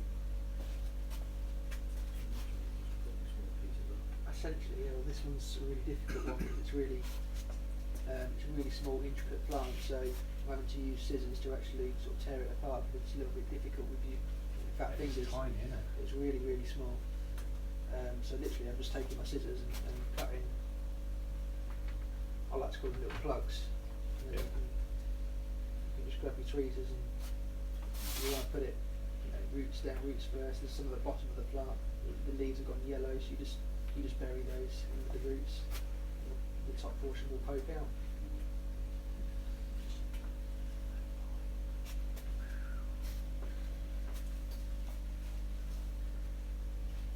Have you used them before, Paul? Just got to know. No. It's amazing how much you get in one pot. I mean, even I was amazed by that start, how much star organic we got from 3 pots.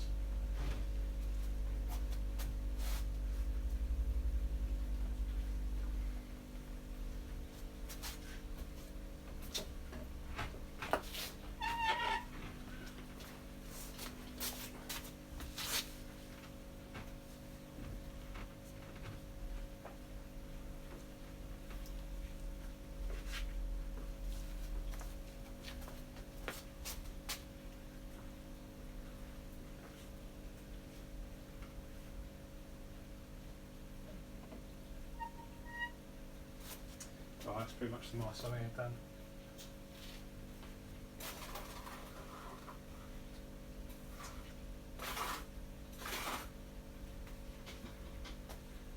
A photo of that one.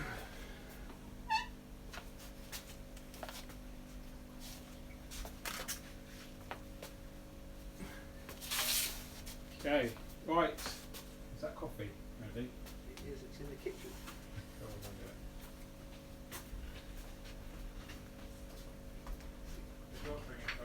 Yes, please. No sugar in the moment, actually. Can you put sugar in them, please? Sugar? Yes, please.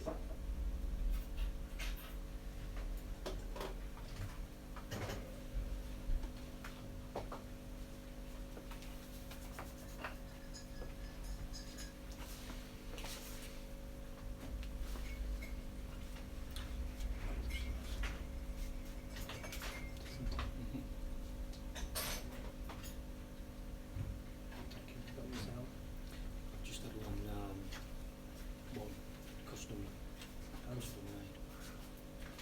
They've watched a program on TV, Sky TV, and they go out to a football ground. Yeah. Tank is it as a it's unbelievable.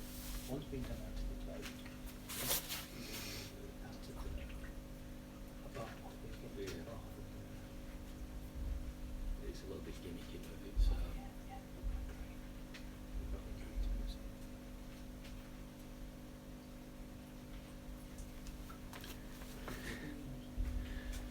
I've got a small one at the minute, and I'm just starting up. Quality on their YouTube. Like the second one.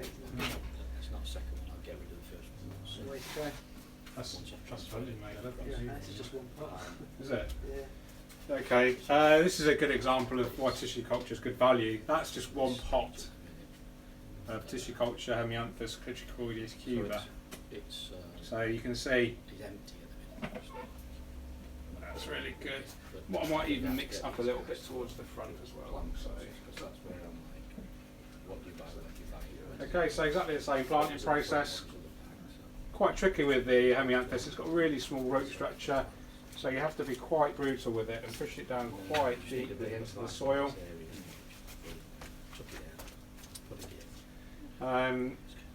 Like I said earlier, if you watched the earlier part of the live stream, tissue culture plants do require regular feeding straight away.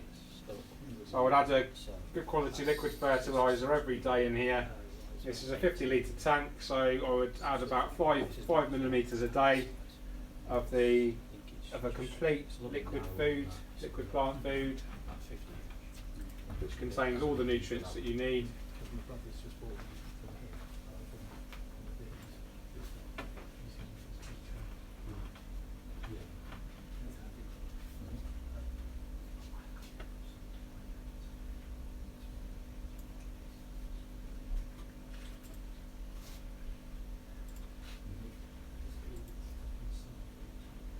So if you are enjoying this video, please do subscribe, and you'll get automatically updated when I post any new videos.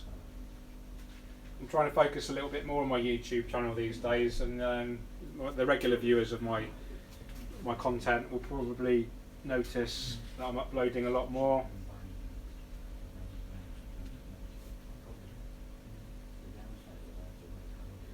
And if you've got any other ideas for videos, please let me know. I've just started a regular Q&A session, which I try to do every week. So if you look at one of those, you can ask some questions at the bottom there in the comments, and I'll try to get your question answered in the next video. And if this is the first proper live video I've done on YouTube, so it'll be interesting to see the comments, guys. If you've got any feedback for me, good or bad, then please let me know. I've got quite a thick skin. I'm used to trolls, so don't worry about it. But any constructive criticism is very welcome.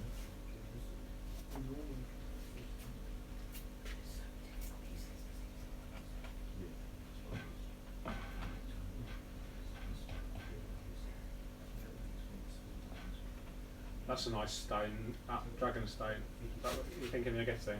That one. Yeah, well, they're all nice. They're all nice Yeah. pieces. It's a nice stone to work with. I like the look of it. But Yeah. that might Make sure you give it a really good rinse Yeah. before you use it, though, because it has a lot of loose clay. Right. Okay. Outside the hose pipe. Yeah, exactly. Or a pressure washer if you've got Yeah. one.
Okay, ready for the hair grass now, mate.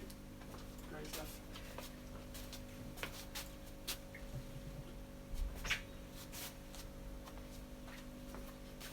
Looks like I've had an accident.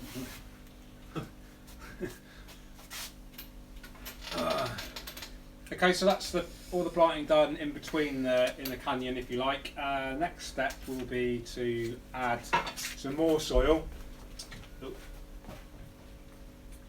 to bank up here on the left and on the right, and I'm going to plant some Eleocharis mini up there, which will hopefully create a nice lawn effect. I am conscious of the soil sort of migrating into the canyon, so I'm going to have to be quite careful and monitor the gaps in between the stones, and maybe give them a little bit of a plug with some small rocks, which will be hopefully invisible to the main aquascape, but just acts as a barrier.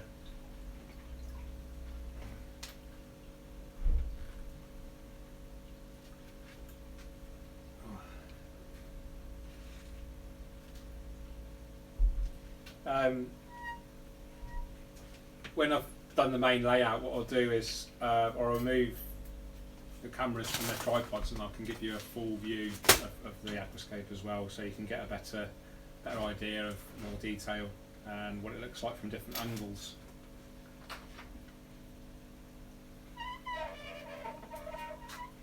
Soil powder on the floor then, mate. Is that enough? 4 litres? Yeah, should be alright, mate. Okay.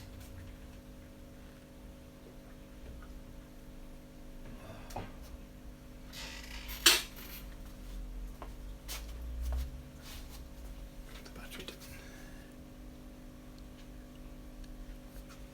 Oh, battery's quite low.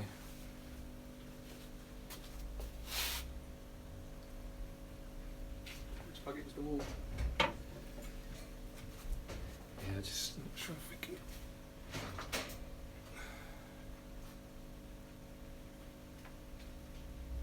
It's not charging. It's okay, that one.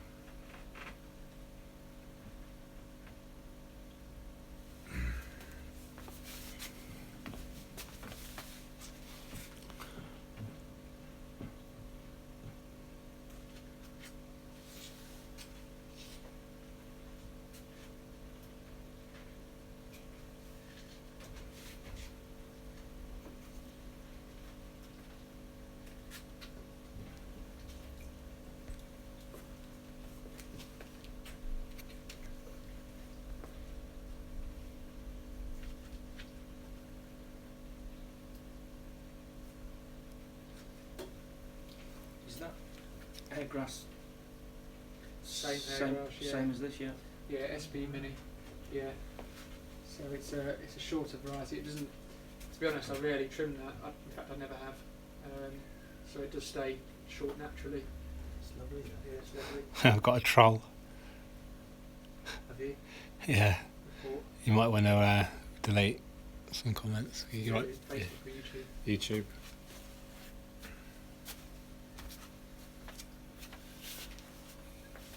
Should be on the screen somewhere. Yeah. Yeah, I got it, mate. Cheers.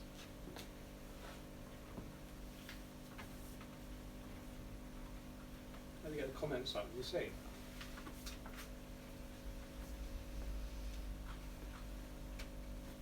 think I did get some of that grass. Add them up. Oh, here we go. Yeah. Yeah. I think that's nice.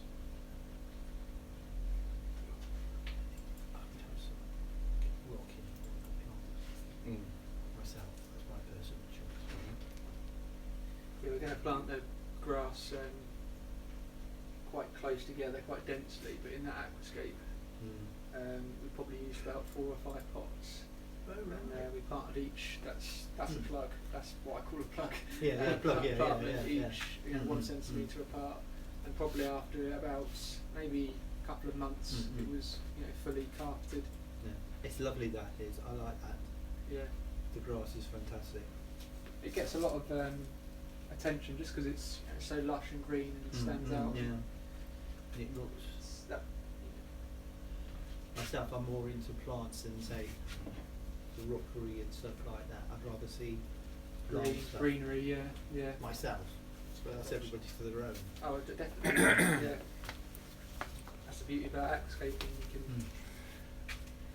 And I think anybody can do it if they use their imagination, in reason. I'm not saying perfect, but they can do it. I mean, like personally, I've never been quite a creative person until I got into aquascaping to actually brought out sort of creative side. I've never been a painter, I've never been an artist or anything, but you're right, it is a creative hobby.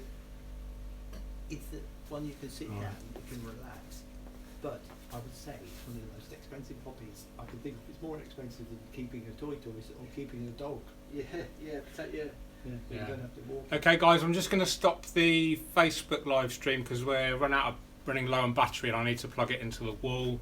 So I do apologise. I will be up and running again once the air glass is prepped. So you're not going to miss anything in terms of the aquascaping. So look out for part 2. Thanks for watching so much. I hope you've enjoyed it. I'll see you soon.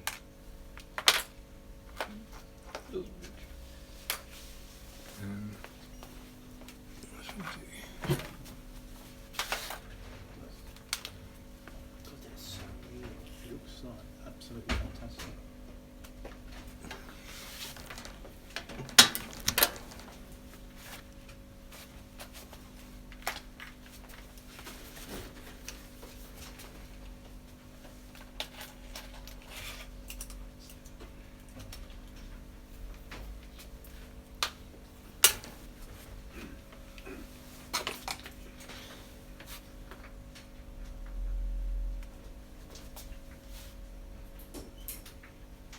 Would it be helpful if you've got another extension lead, George, just to plug it in permanently, or Yeah, I've got one. yeah, I can get one. Probably fine. I'm just a bit paranoid about it running out of battery and then it will potentially lose the whole live stream. So better safe than sorry, isn't it?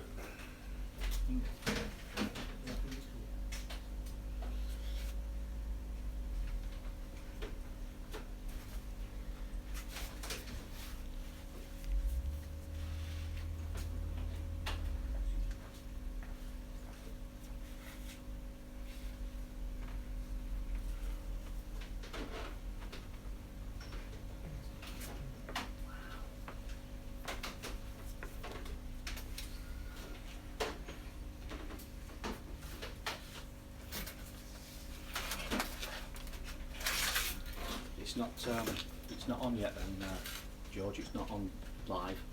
It is on this one on YouTube. Yeah, go have a look. Honestly, it's fine. Unless you're here and you shouldn't be. Someone's going to bust it.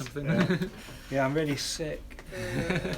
Saw you at Aquarium Gardens. Excuse me, let's have a look. That is fantastic. Over there. Just like about the dragonstone. Yeah. Can you just chip that away with it?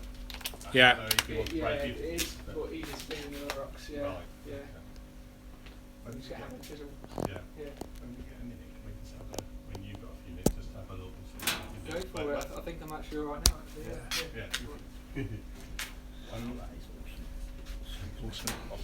Just help and Pains the battery live streaming. Both am 100% and I used the extra power pack. God, yeah, it would do, yeah. I think it's done well. I think you've gone for the scraps. Yeah, it's hard to stand up. Yeah, but obviously when you get home, you can can play do around You with know, it. with all Yeah. these big filters you can get for the bottom of the scraps. Yeah, external filters, yeah. What's the lowest maintain I mean, you nothing. get Well, they could easily to do? I mean, Yeah. you've got to still do the water change, Yeah. whatever, So I even if thought you I'd want the just most take expensive that gadget and a everything. little bit. Oh yeah, you still need to do water changes in my In experience. Yeah. general, but before mainstay, Right. everything else. Because I mean, It's not to do with actually maintaining the water quality in terms of limiting nitrogenous waste. Because the plants use that. It's actually to do with diluting the organic waste from the of course, plants. yeah, of course. Because the plants actually produce excrete organic matter as well as fish. So if that builds up, then that triggers algae. So that's why we do like water Of course, changes. yeah.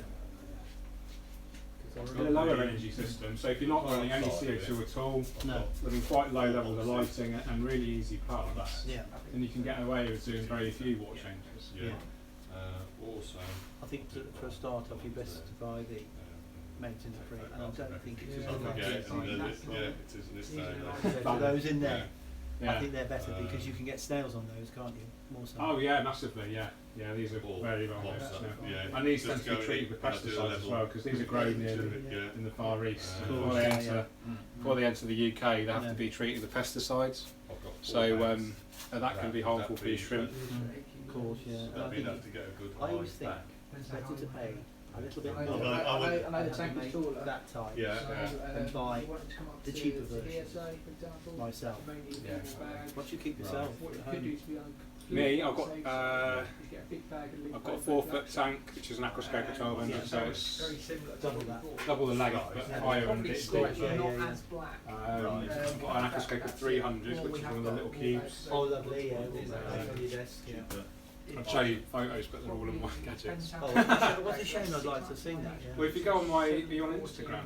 Right. I'm not, if you can write that down. I'll write you everything down Whatever there. thing Yeah. for me, if you don't mind, because I'm So used that to was- you all. You get 4 kilos. Oh, okay. Because I'm severely dyslexic. Okay. Oh, okay. So I could Yeah. always use that as the back, not initially then layer. Use a friend of mine Pull just this bag in. bought a Yeah. line And then you can add as much as That, that. right. to it. And I was just thinking, Does look that. at it, Okay. and So that could be your main underlayer. Yeah, that underlayer, gets you. right. It can Okay. Kill you.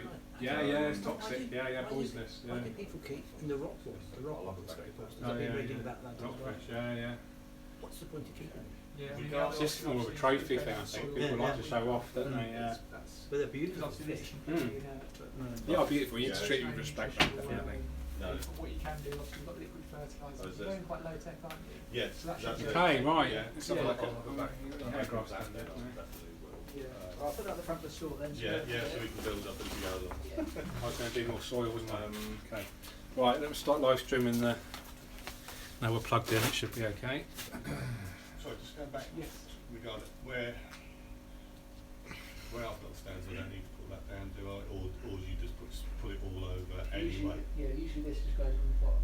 Yeah, regardless of stones there or not, It then, will probably have enough, it will probably help the plants at the front because it won't be very yeah, deep to the roots to be able Yeah. to access it, but where it's banked up so Yeah. high, so the plant roots aren't going to get down far enough to actually, yeah. unless you put this hardwood through or something like that.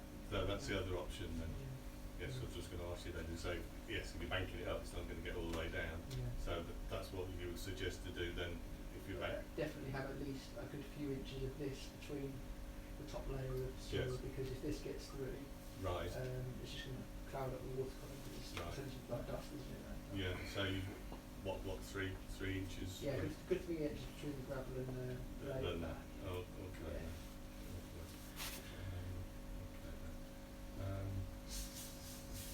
Right, share that. I'll have those stones if you've got time now, or we do it later. I don't Yeah. have time. You do it Are later? you planning on leaving anytime soon? Or No. try to load them and then you're ready? I don't really want to leave it past another hour because I'm going to hit all the traffic on Friday anyway. I'll wait it now then while I've got a second, then when you're Yeah. ready to go it's all ready. Okay, then if that suits you. Yeah.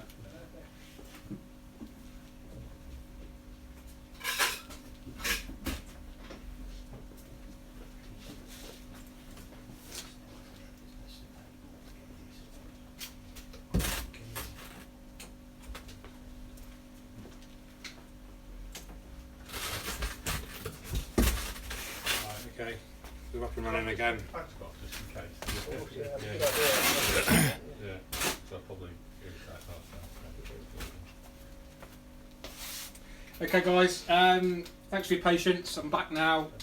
We've got the iPad up and running again on the live stream for Facebook. So hopefully you're tuning into part 2. YouTube guys, you shouldn't be have been interrupted. Hopefully. So now I'm going to just add a little bit more soil to the left and right, like I explained earlier. I'm hoping there won't be any spillage into the centre. I think the gaps are all pretty much covered up. There's a little gap there, in fact.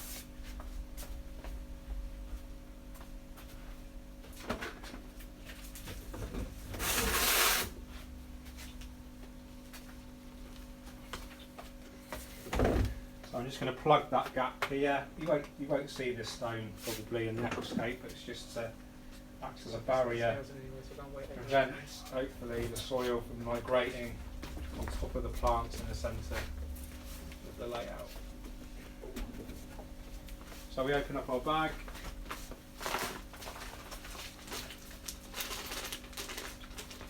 So this is a similar product to before, but it's a powder version.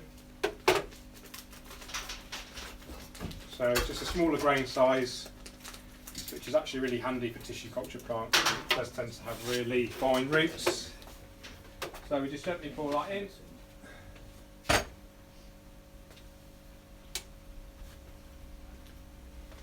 And we could use a few more substrate dividers if we wanted to.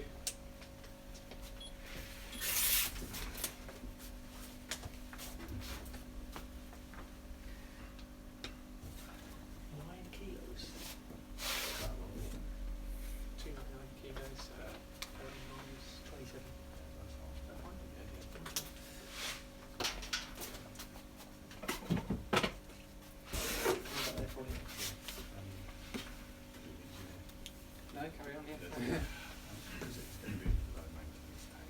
Yeah. I'll just go through, I know on your website you've got the easy section of the plants. So, You've got half a bag there, about 1.5 Yeah. litres. I think each plant gonna should do have little- a what I do, little basic trick. of all Yeah. of the easy ones, technically That's not speaking, there. should be able to survive without Yeah. with all that here too. So that's what I would stick to, Right. which is about 60% of the plants Yeah. that are available. So you've still got a really good choice. Yeah. Just use a paintbrush. Or just, really do, I upgraded it. I thought it was probably best while I was doing it. A lot of canister films. Get the right JBL one I did for the tank. So that profile that you want to get. Do you need more, George? No, I've only used half a bag. Okay.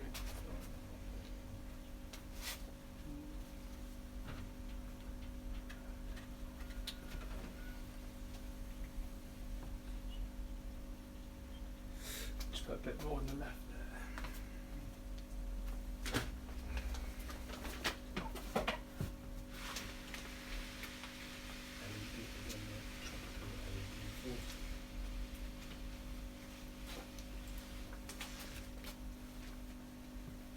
Tropical LED 40. Yeah.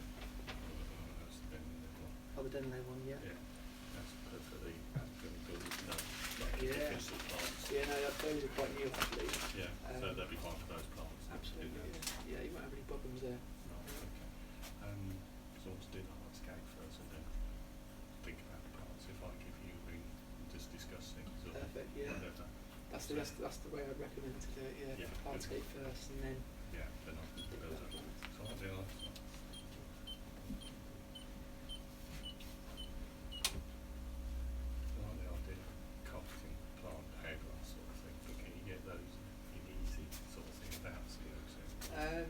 Yeah, you can grow hair grass in sort of a low-tech setup. Yeah. I'd probably recommend put some liquid Yeah, carbon in there. I'm gonna Okay, I'm just going to use the spray mister again. It needs refilling, so bear with me. Sufficient indirect light, Right. and it'll just grow a bit slower.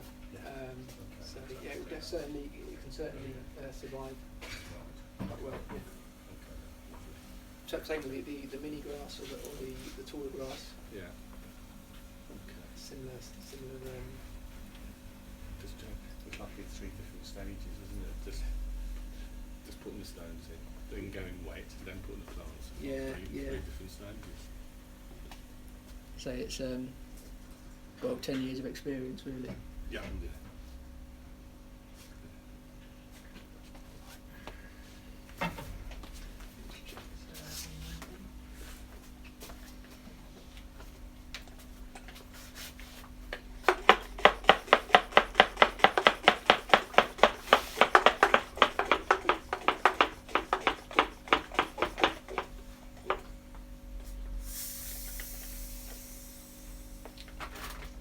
That's a fail. This we're not live. Oh, Oh no, we are. I thought it was live, so I'm keeping quiet. we are live. I was being sarcastic.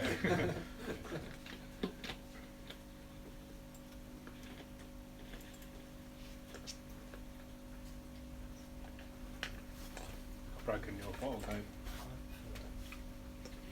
You want to do that for us? Okay. I like the grass.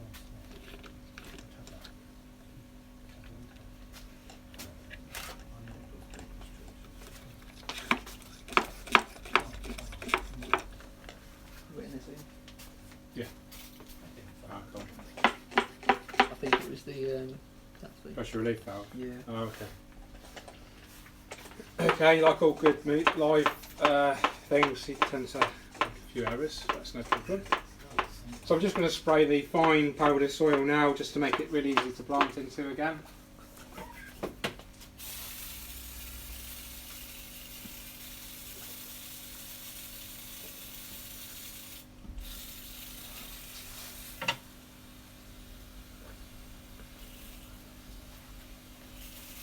No harm in spraying the plants as well, keep them from drying out.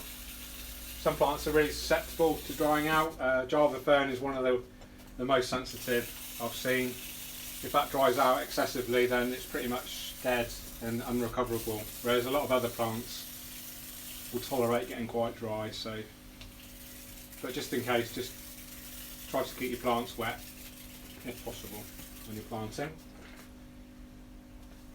Okay, good. I think we're ready.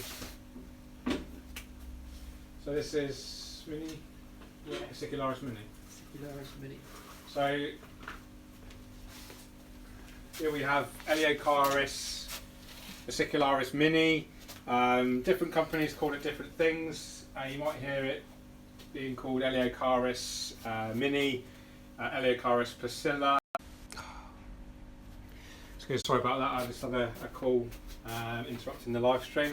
I thought that might happen at some point today. So yeah, well, different names for Eleocharis Mini. A bit of controversy about the true scientific name for it, but I just like to call it mini hairgrass, just to save any confusion. So we just start at the back left there, exactly the same way as before.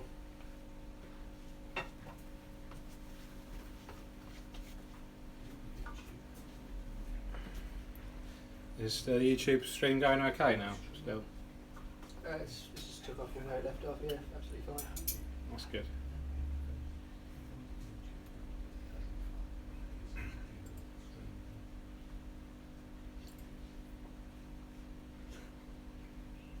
Might need some more grass, mate. Yeah, I think I only did one pot, I'll get some more. That's one pot, that's pretty good, isn't it? It's not so bad at all. So, I'm planting about a centimetre apart each portion. How many portions are you getting out of a pot, Dave? About 20? Yeah, about 20 portions. So 20 portions of that size from a pot, which is really generous. You can do it. We'll use quite a few if you want, George. Do it really tight, yeah.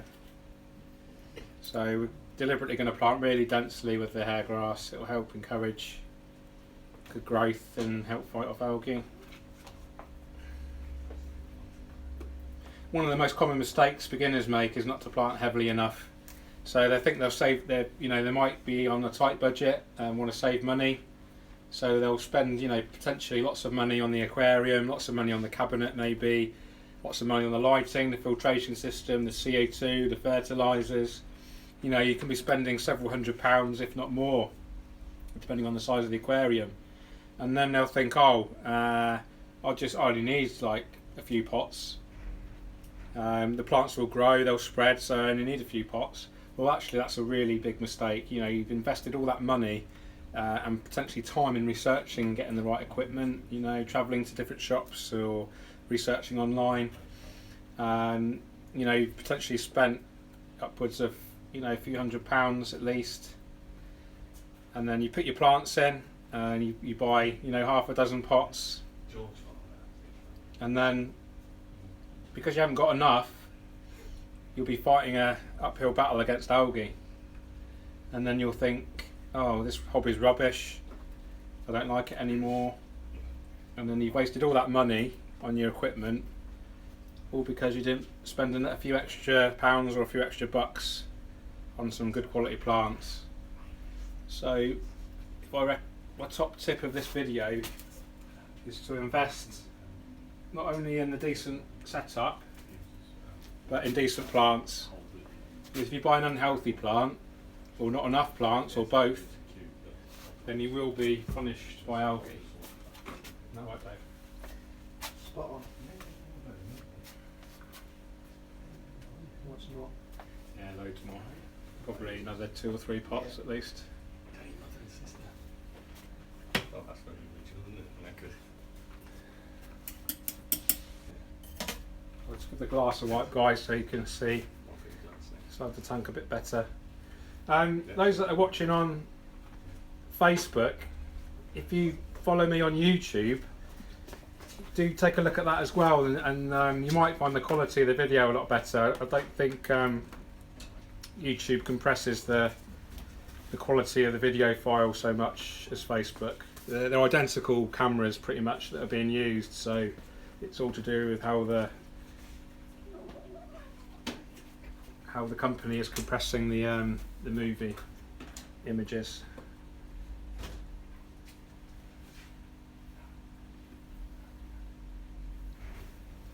If you need to, the URL, the website name for my YouTube channel is simply www.youtube.com. So youtube.com/GF, G for golf, F for foxtrot, 225, GF 225. So really easy to remember. George Farmer, GF 225. If you're wondering why 225, you know, Dave? Can you guess? 225. Yeah. No, I'm actually, I'm not even going to guess, I don't know. I was in the RAF, and that was my last 3 of my service number. Ah, no, I didn't know that. There you go. My dad's, for the rest of his soul, was 145. 145.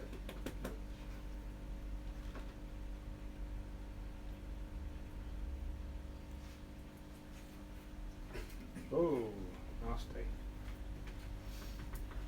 There's a bit of jelly on these, mate. Yeah, good point. Slap dash. Slap dash. Yeah. We'll do a bit more water now. I'll massage a little bit more for you. Cheers, mate.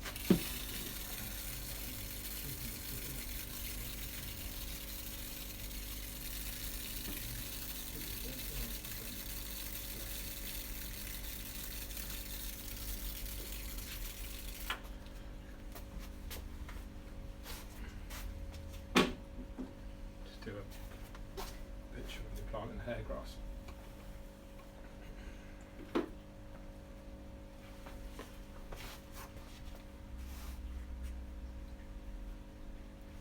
Yeah, that one. Okay. So it's on a timer. Oh, right.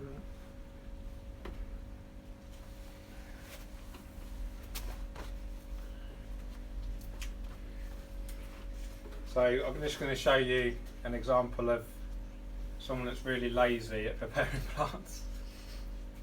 No one in this room. Can you see that? I don't know if you can see that, guys. There's a load of jelly on there. That's called agar jelly, and that's what feeds the plants when it's in its little pot in the laboratory. And we need to try and remove that if we can, Dave.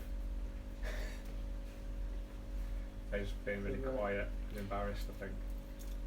If it feeds it, why do you have to remove it? Because if in an aquarium environment it's so nutrient rich, it'll help trigger algae. Right. And it's unsightly as well. It looks really weird underwater. Mm-hmm.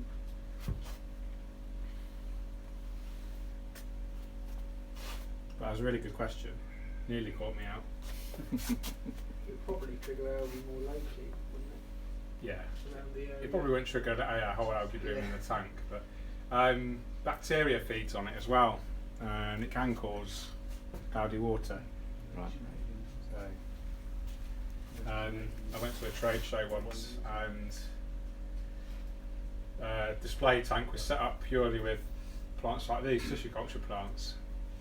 And like most display tanks, just after they're set up, it's a little bit cloudy, and so the company added a bacterial product to hope, with the intention of clearing the water, but actually made it worse because the bacteria was feeding on the agar jelly, which caused a bacterial bloom and made the water go almost like milk.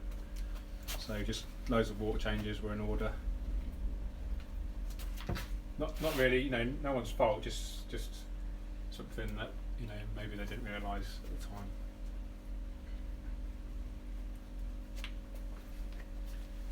The person that did it, he might be watching, so I need to be careful what I say.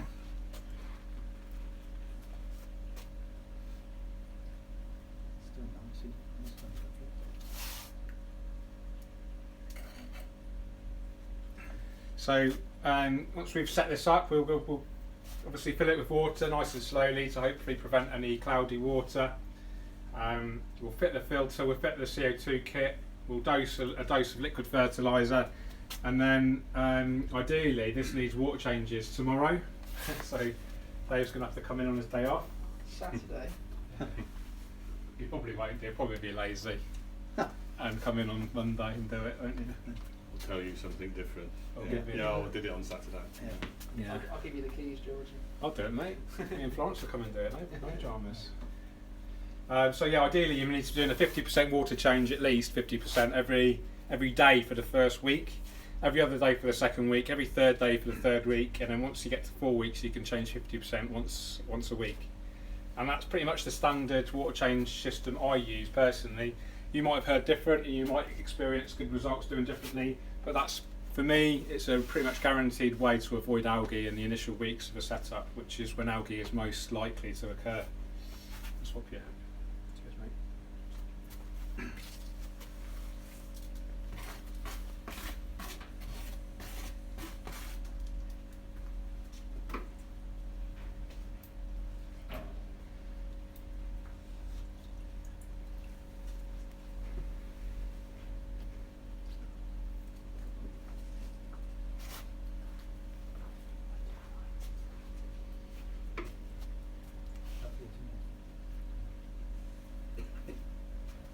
It's quite a weird planting into the powder compared to the regular.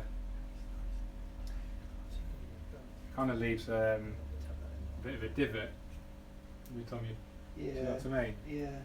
I'm not used to it.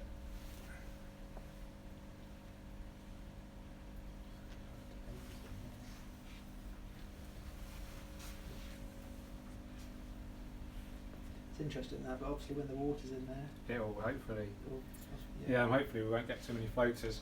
So Dave was just mentioning about when we fill it with what I've noticed when we're planting into the powder type, as you penetrate the powder with your tweezers, it kind of leaves behind like a divot shape, and so the soil isn't necessarily grabbing hold of the roots too well. So it'll be interesting when we fill up with water. You know, will the plants float? So what I like to do is deliberately fill up really slowly,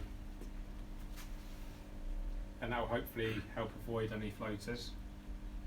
And any floaters we can simply net off anyway and just replant. And planting actually underwater is relatively straightforward. But we always like to plant like this rather than underwater because it's just a lot simpler, a lot less messy.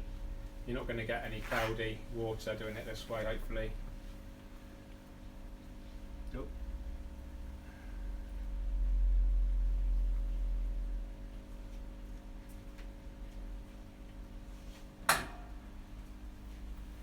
So my main concern with this aquascape would be ensuring that the CO2 gets around all of the plants effectively. So we might have to experiment with different CO2 diffuser positions and filter outlet positions. And ideally, if we're using a ceramic disc type diffuser, we can see those CO2 micro bubbles hopefully getting fired around the whole water column and hitting all those plants and feeding them really well. And just by experimenting with different positions of the diffuser and the filter outlet, we can get the best possible results. Another method would be to perhaps use an inline diffuser. That they tend to produce very, very fine bubbles which would have more likelihood of getting around the water column. And another method would be to use a reactor, some form of reactor, which completely dissolves the CO2 in the water rather than relying on the CO2 microbubbles. And that could be another method to ensure the plants get well fed. So probably go for the in-tank ceramic diffuser to start with, because that gives us an indication immediately of how the CO2 is getting around the tank. Those Neo diffusers are quite good, aren't they? Probably use one of them. probably one of the best in-tank diffusers I've used. Yeah. The tropical ones are not bad. The tropical ones are good, like 3-in-1, aren't they? Yeah. Quite a few, well, literally hundreds of diffusers on the market now, but there's a new one out called what's it called? Neo diffuser. It's like almost like a wood. It's like a wooden disc, doesn't it? Yeah, the disc is brown, but The disc's brown, but I think it's ceramic. yeah. But I think Twin Star distribute them. They're really handy. They've got an inbuilt bubble counter, and they're a lot lower profile, a lot smaller than other in-tank diffusers I've seen. And for me, it's all about minimising the impact of equipment on the aquascape. So small is good. Okay, I'll do. Okay, let's do another photo. Let's put that there.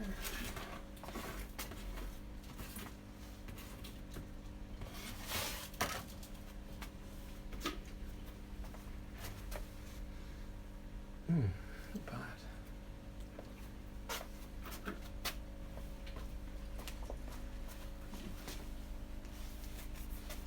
Looking alright. Got any questions? I'll have a look on the computer.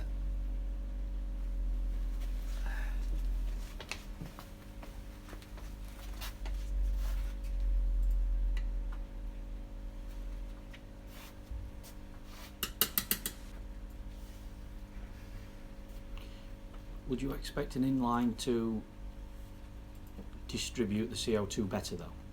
Yeah. Yeah, because it's getting the maximum velocity behind those bubbles because it's in line with the filter. So there's no, you know, the bubbles are flying out much quicker than they would be getting picked up as part of, you know, general water circulation. So I like inline. That's my favourite style of diffuser.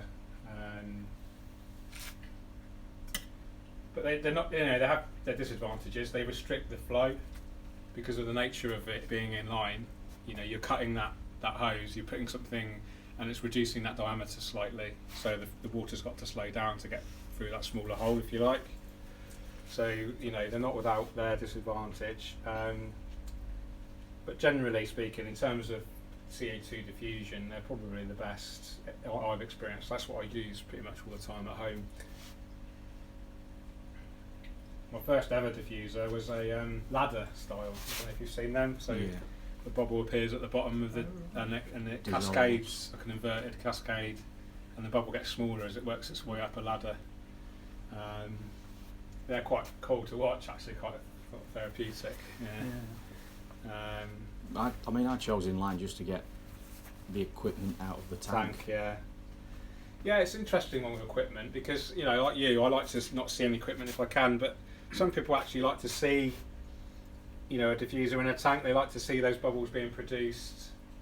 You know, something quite sort of therapeutic about it for some people. You can get some really kind of sexy models, you know, ADA, like glass pollen diffusers, but you obviously pay for the premium.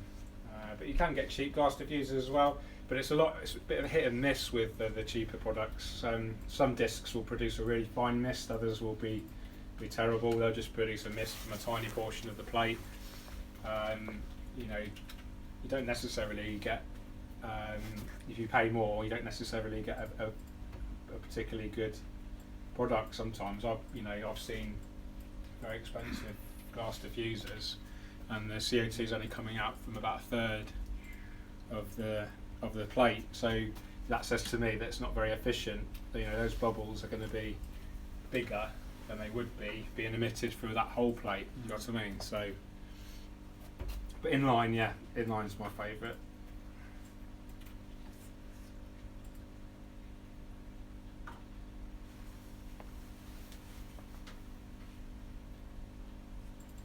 How are we doing, Dave? Yeah, just clearing out the spam. Is there quite a bit? Just a couple of people, so. Is there? Have you reported them? Yeah. Yes. Can you actually delete the messages as well? If you click reports, then it automatically deletes it, yeah. Oh, that's good. Somebody's asked, do we use a heater? Okay, I wouldn't actually bother with a heater in this tank because it's going to have cherry shrimp in there, which are very happy with cooler temperatures. We're in spring now, so the temperature in this shop probably won't drop much below 15 on an evening. The shrimp are perfectly happy at that temperature. The water temperature probably won't drop much below 17, I would say. So that's perfectly fine. The plants are perfectly fine with cooler water as well. It just means they won't grow so quickly, which isn't necessarily a bad thing. It means algae won't grow so quickly either. So yeah, I wouldn't use a heater. It's just another sort of thing to potentially go wrong. It's something else in the tank that might look ugly unless you use an inline heater. And it's it's obviously going to be using energy, electricity, which is an extra cost which we don't need to have. So yeah, in the short answer is, am I using a heater? No. What about filtration then? So I use a small external filter on here with glass inlet and outlet. Right. So just like you see on there Yeah. and on here, just to minimise the you can imagine like a big black square here. Of course. Yeah. You just completely destroy the look. Yeah, it spoils it. Yeah. So we have the hoses coming over the side of the aquarium. Yeah. Yeah. So because we like a nice white background with the you can see that looks really pretty, the backlighting there. Yeah. If you can imagine some hoses coming up the middle, Yeah. again that would look rubbish. So that's why we have the hoses coming over the side. It's easier, isn't it? That's good, that is. Okay, it's much better.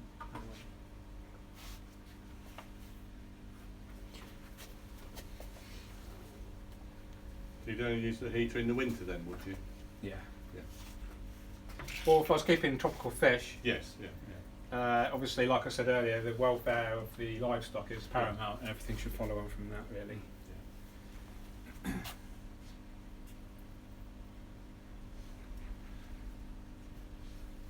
getting in the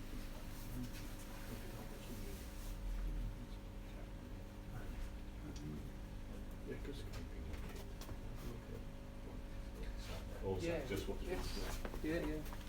We'll probably do with one more pot, Dave, I reckon. Okie dokie. That's right. Sure. Sure. So yeah, no. No, no rush, no rush. Creative move.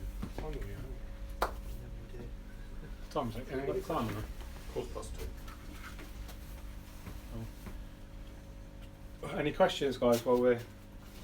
I'll sit down. Would it be unorthodox? No, orthodox or not, to have tall plants at the back? Not at all. No. But in this aquascape, we're trying to recreate a landscape. Yeah, that's fine. So the grass represents almost like a meadow, if you like. Yeah, yeah. And then it's not too accurate having, in my opinion, having the plants through the centre. Yes. Like I said earlier, I'd probably have just sand.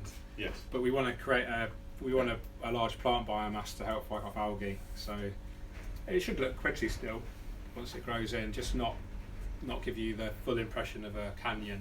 No. So, Fine. but it still carry its own. I think it'll still look quite good. Hopefully. Looks lovely. So we're just going to plant some more air grass there just to fill up the gaps. And the plants themselves will send out roots, and that will help keep the substrate from all coming forward, hopefully.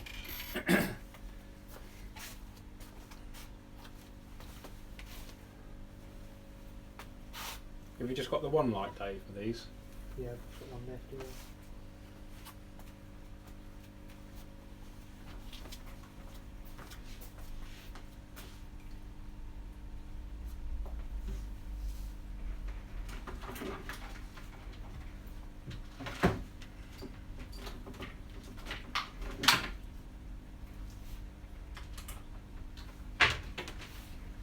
There's a light. Are you looking for a light? Oh, right.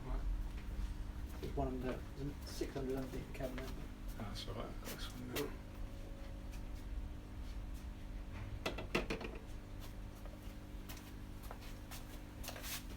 I'm just putting some extra lighting on there just to give you guys a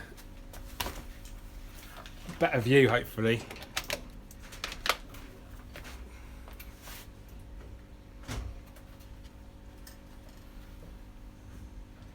Someone just want to hold that there for a couple of hours. Is that all right? No, I'm joking.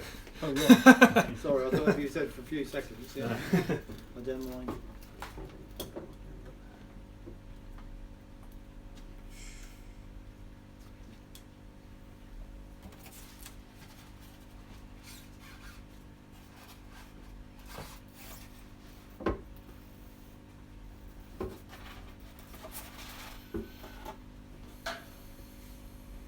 How's that looking over there? That looks mental, doesn't it?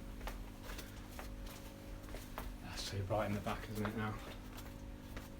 Try to fix it then. Oh no. Is that the one we glued? Yeah. Tell you what we could do. Got could put a one of these on it. It's alright, mate. I was just experimenting. Okay. That's fine. Let's go.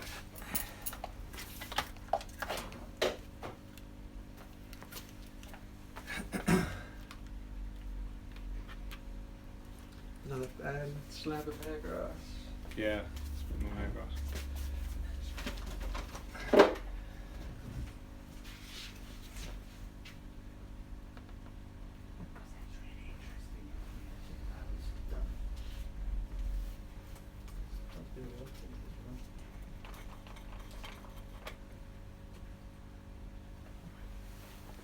Okay, I'm just reading some comments, guys, on Facebook. Ahmed asks, would you kindly repeat the water change process, as I have some friends. I can't read anymore, but I'll repeat it anyway. So for the first week, I would change half of the water, 50% of the water every day for the first week, every other day for the second week, every third day for the third week, and then after 4 weeks I change 50% of the water once a week. So quite easy to hopefully remember that. And that just helps reduce the risk of algae, which is really common in new setups. Right, so we're nearly done with the planting.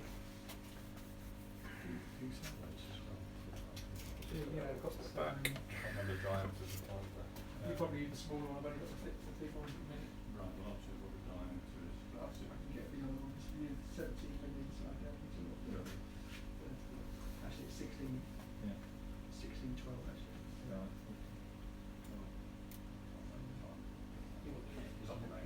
Yeah, yeah. We do the clear filter tubing as well, because it's much better than the green tubing. Yeah, it does, yeah. That's the point. That's it there. That's the stuff we do. We sell the pipe clean sheet. It's a really good. Yeah. Put it out again, it's clean. So, So they're obviously a bit dirty at the moment.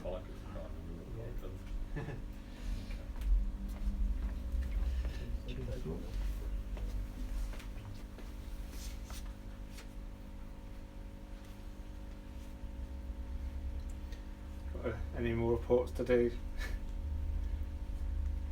So shout out to all the trolls out there. Got rid of the most of them. For spamming my YouTube channel, that's lovely. It's just a reflection of, you know, a reflection of success, being trolled a lot, isn't it? Got a few questions on here if you want to. Okay, do you want to rattle through some? Yeah.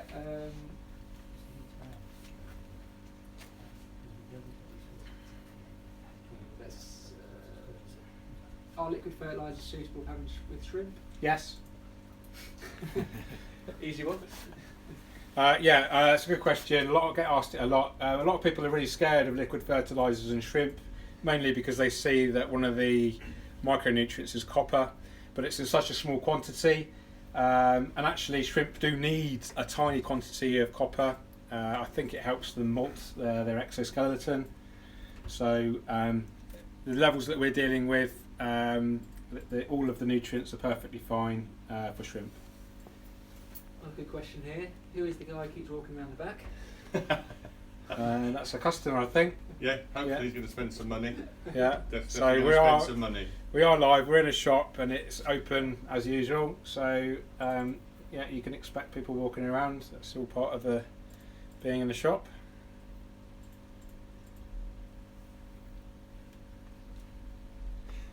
Someone's right. Recognise you there, then you're in trouble. Well, I'm not at work until the day off. Yeah.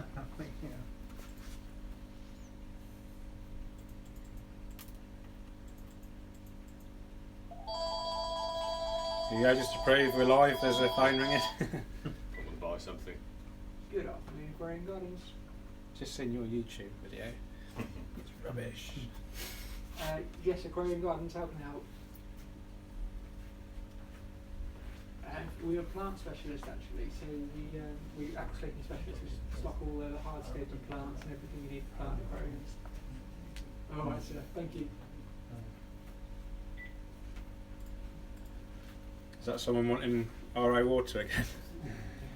Did that guy come down from Liverpool? Yeah, it's a long way to come, wasn't it? Yeah.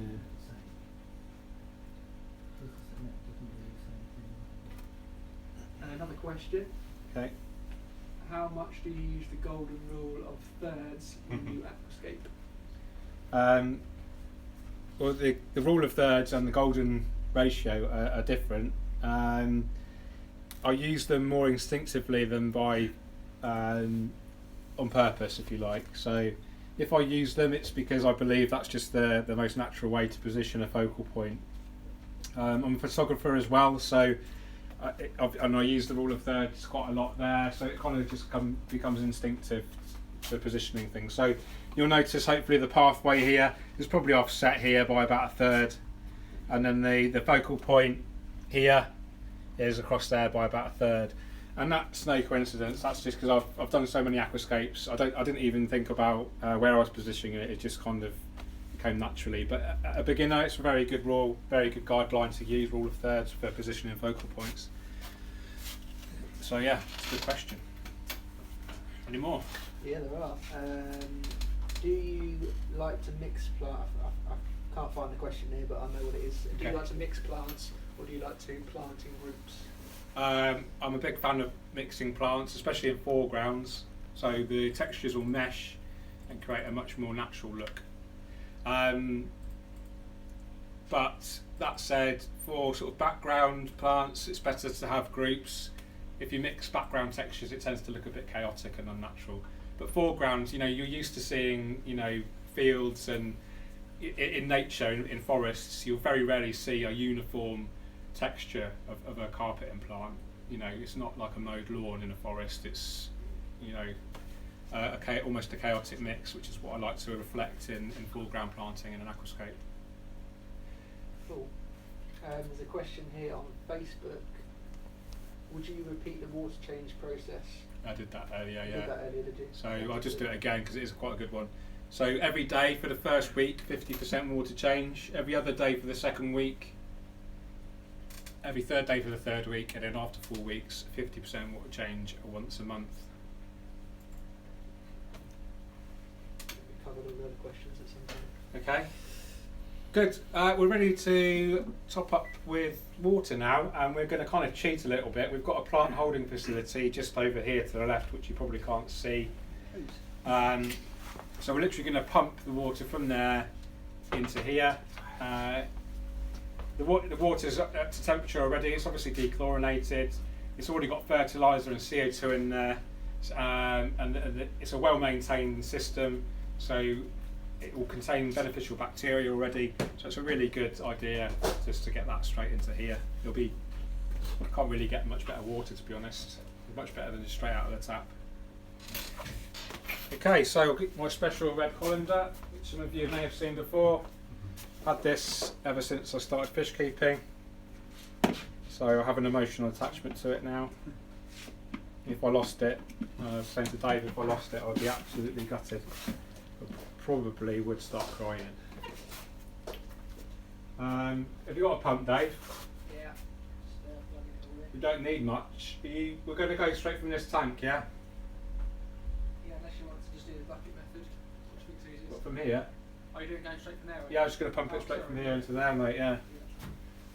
Probably going to ask a really stupid question here. No such thing, unless I've answered it already. No, I don't think so. I know you've got a plastic colander there. Yeah. Would it make any difference if it's one of the metal? No, I didn't know because of the reaction with. No, it's fine. It's kitchen, it's Oh. food safe, so it's going to be aquarium safe. Yeah. As a rule of thumb. Right. Okay. It does make a difference though. So Yeah, go on. where the holes are. Okay. So if the holes are all around there, Yeah. you're actually going to potentially cause more disturbance because they're going to. Do you know what I mean? Yeah.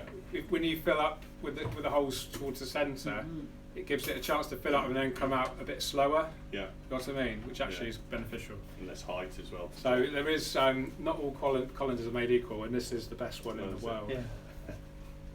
That's one to get them. Yeah, have a look. Cheers, mate. You get them from the power shop or something. Yeah, a quid. Yeah. Yeah. next to But do look out for that Yeah, thingy. Yeah. I will do, yeah.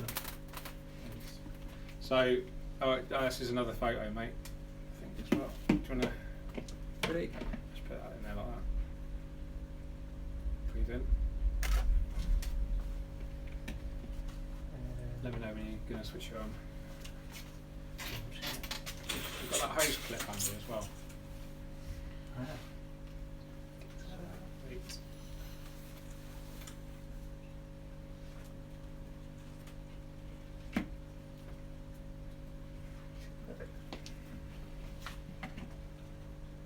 Okay, when Might you're come ready, out mate. quite fast, but I'll just kink it if it comes out too fast. Yeah, exactly. So we're just filling up with water now. We're using the colander to stop the soil from being disturbed too much. Ready to go, yeah? Yep.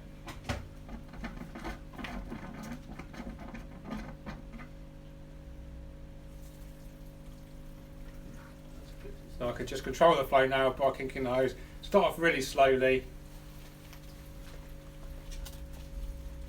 And then as the tank fills up, we can increase the flow. So unfortunately, it's going to take a while, but it's worth it because we'll hopefully end up with a tank with clear water rather than cloudy water. So, any questions from the live real people that I can see right now? Not No? more. All right, guys.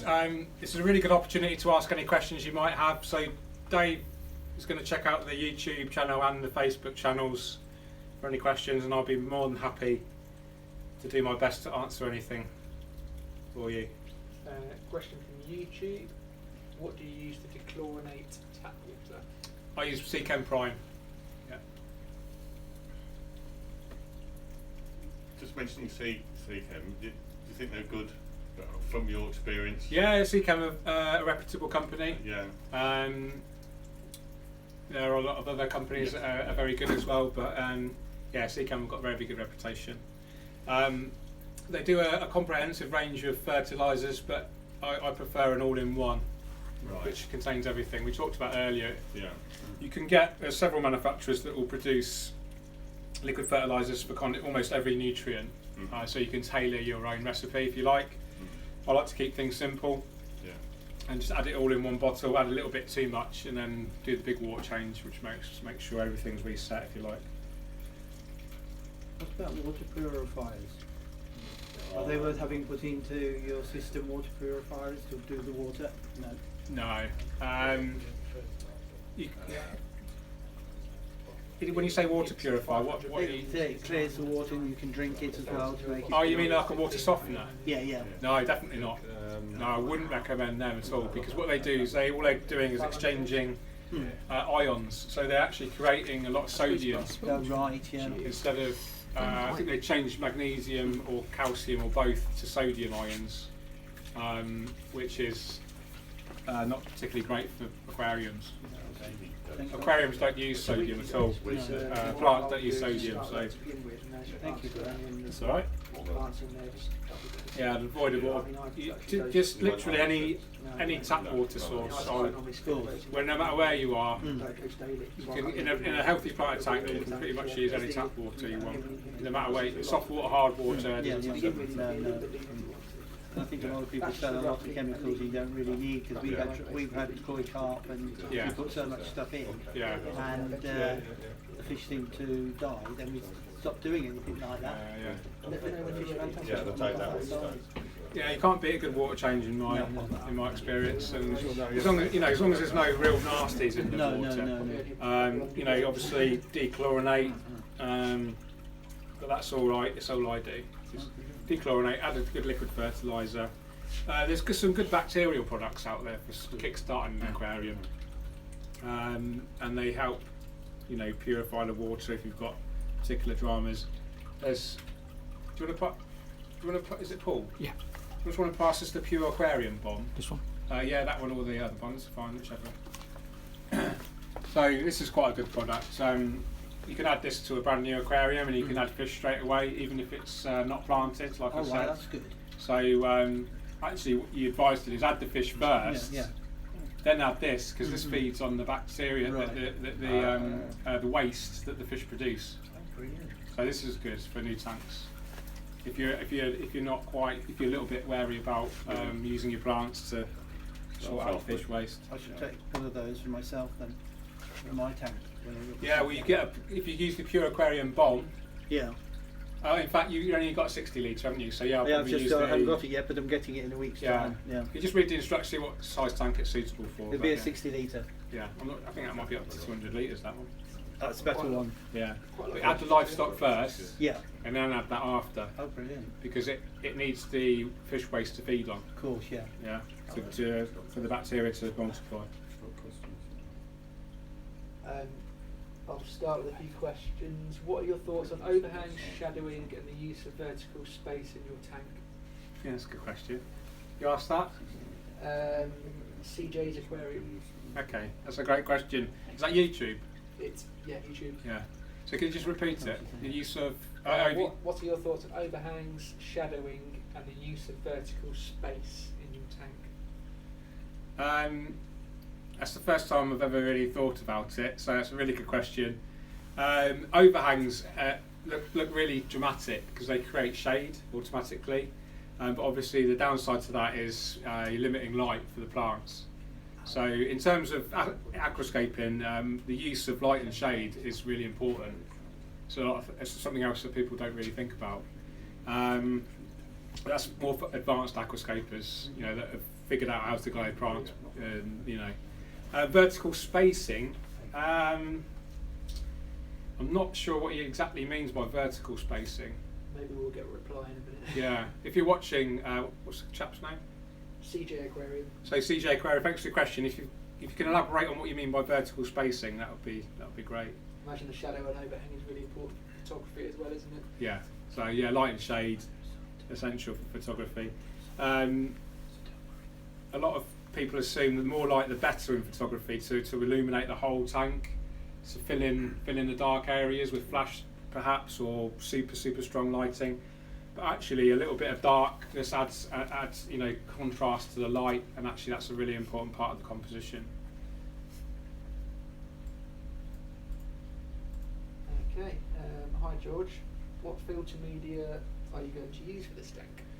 Just the standard stuff that comes with the EHEIM, so a few bits of ceramic for biological, and then some mechanical sponge, which would also turn biological obviously after a while.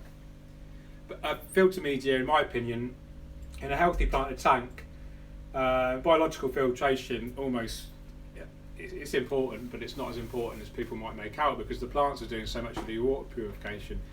And actually there's a school of thought that says you shouldn't have too much biological filtration because you're limiting the plants of nitrogen. So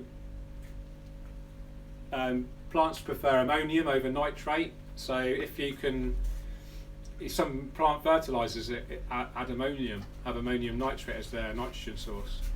So if you imagine having a really sort of efficient biological filter, then we're nearly there now, aren't we? Then it's going to convert that ammonia straight away into nitrate, and actually plants prefer ammonium to nitrate, so arguably just use mechanical filtration if you've got a low fish stock. Right. We had a reply from CJ. Yeah, I'll just go and quickly look what it was. Would someone mind grabbing a bucket for me, please? That's fine, yeah. And you just pop. Okay. Just put it on the floor and that's it. And we're just going to let go in a minute. Yeah. Okay. Sorry. Perfect, yeah, perfect. Thank you. So it was all about having your escape extend to this water surface. Oh, I see. By vertical. Yeah, I like to have a lot of my aquascapes will deliberately have wood or even rocks perhaps coming out the top of the tank, plants coming out the top of the tank. It's one of the reasons I love open top tanks. I really don't like hoods on an aquarium. I think they look really unsightly. I think they limit your viewing of the aquascape. For instance, I'm looking down at the aquascape now, it looks really cool already. If there was a big black hood in the way, you're really limiting your viewing options. So yeah, vertical spacing, yeah, that was the... Right, that answers your question, CJ Aquariums. So now I'm just netting off any floaters. I'm really happy there's hardly any floating plants at all. There's just a few hair grass blades. Is it fairly clear? Yeah. Pretty clear. It's not too bad, is it? It's not crystal clear, but I can live with that. To be fair, the rocks might have contained quite a lot of dust. We didn't pre-wash the rocks, so I'll blame the rocks. Don't I say about not having a hood on that evaporation? Yeah, you will get evaporation with no hood, and it, you know, with hard water that can leave unsightly sort of deposits. But if you do your big water change every week, it shouldn't be an issue. And then just clean that deposit off with a, you know, toothbrush or whatever algae pad.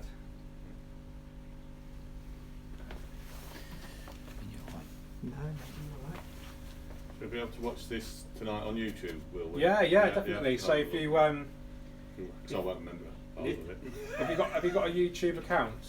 No, I haven't. I'll just go on. You just go on about, okay. Yeah. All right. If you create a YouTube account, it's really you've got. I take it you've got an email address. Yeah. Got all that. If you go, if you create an account, you don't have to do anything. Just create an account, then you can subscribe. Right. And that means every time you go on YouTube, and if I've posted a new video, you'll get an automatic notification. Right. Okay. And the more subscribers I have, you know, it's better for me in terms of, you know, YouTube view me in a better light. You know, and No, that's fine. so that'd be cool. Could help. If everyone here subscribes, that'd be awesome. If everyone watching subscribes, that'd be awesome. It would do. Global. Yeah, so just search George Farmer Aquarium Yeah. on YouTube and you'll... I've seen you on there before. Yeah, Yeah. I'll see All me. sorts of Can't mistake this ugly mug for anything else, really. As I always say, beauty's in the eyes of the beholder. Yeah, thankfully my fiance I think I will. I don't think it's anything. approves of my ugly mug, so we're alright. So you get that. You get it. Yeah, I'll bet that. Okay, yeah. So we've got rocks, fertiliser and soil, Yeah, gravel, yeah. Look at fertiliser. Yes, fertiliser. Yeah, Sorry, you did say this one. This is the best one to have for a 60 litre. Let's have a look. It's alright. Dyslexic. Oh, no problem.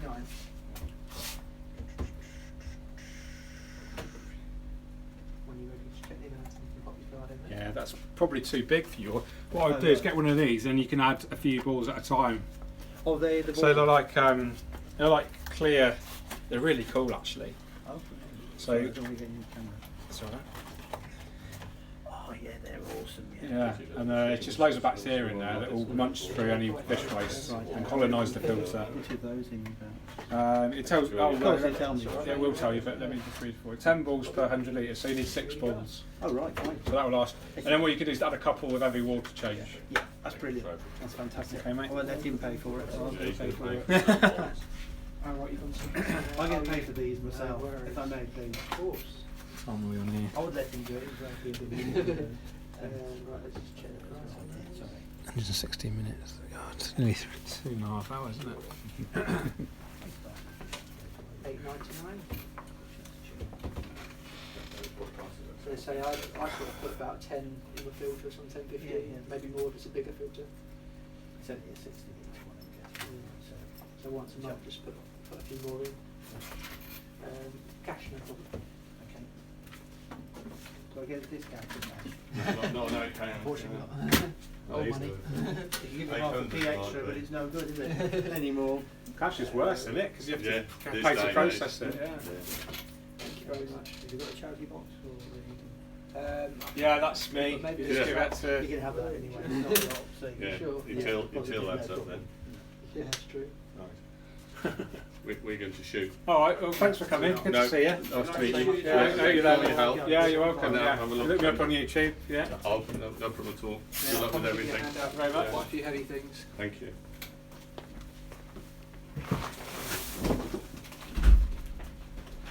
I think I might wrap it up there, Dave. And just fit the filter in the CO2 in our own time. Perfect. You staying for a bit, Paul? Well, I'm hoping that you're going to help me. Choose some stuff. Let me just shut this door and I'm just going to sign off. choose some stuff for my planting. Okay, cool.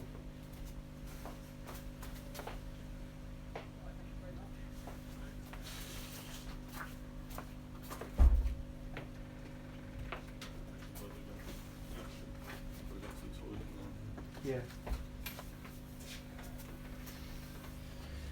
It's got wind now, already. Yeah. Well, we're going to put some, maybe a bit of moss, piece of flanger on the. Yeah. Do that next week, maybe. Yeah.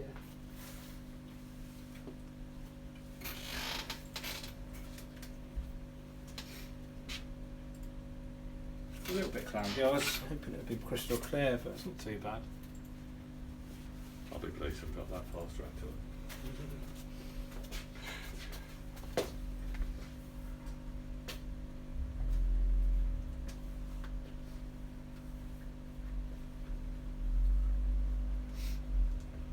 So most of your work is internet, is it? Yeah, majority mail order. Yeah. But so got good local customer. People come from all over the Yeah, place. It's, yeah. yeah. Well, I did promise I'd give an all-round view, didn't I, of the tank, so. Can you shut that door? Is that all right? Yeah.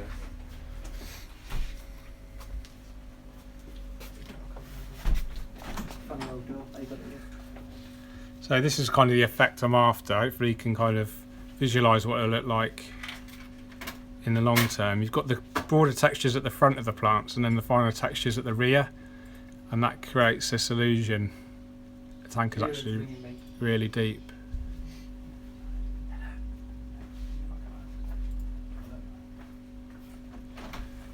Thanks a lot, guys. Cheers. Take care.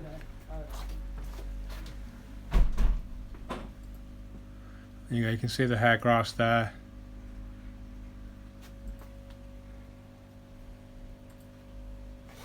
Just put that back, and I'll do the same with the Facebook camera.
See how steep the substrate is there, the soil. That's why we needed those soil separators.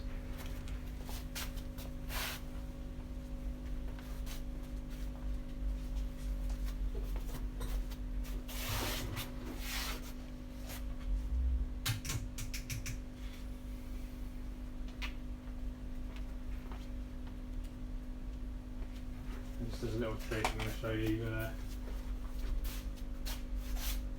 my favourite tank in here. Let's go for 600.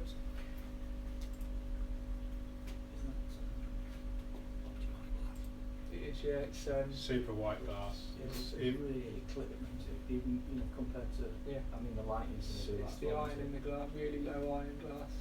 Yeah. Yeah. So this is ultra low iron. That's float glass. So if you look down the cross section, it's relatively green. Yeah. You look down the cross section of that, it's almost white. It's like a light blue. And then if you look at the silicon, you can hardly see it. So we look at the silicon on here. It's not too bad, but Yeah. down there it's quite messy, especially if you look close up. So yeah, this is like flawless.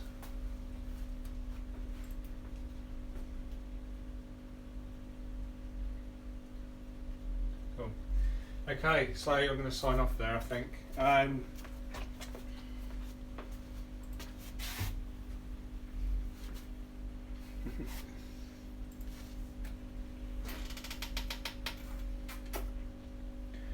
Okay, guys, that's it for the live aquascaping session. Thanks everyone who's watching, my YouTube fans and the guys on the Aquarium Gardens Facebook page. I hope you've enjoyed it. I've really enjoyed myself. I hope you guys have learned a few bits and bobs. I've never done this style of aquascape before, so I've stepped out of my comfort zone a bit. I'm quite pleased with the results. I'm really hopeful it will look great in a couple of months or so once the plants have all grown in. So take care, thanks for watching again, and keep on scaping. Cheerio.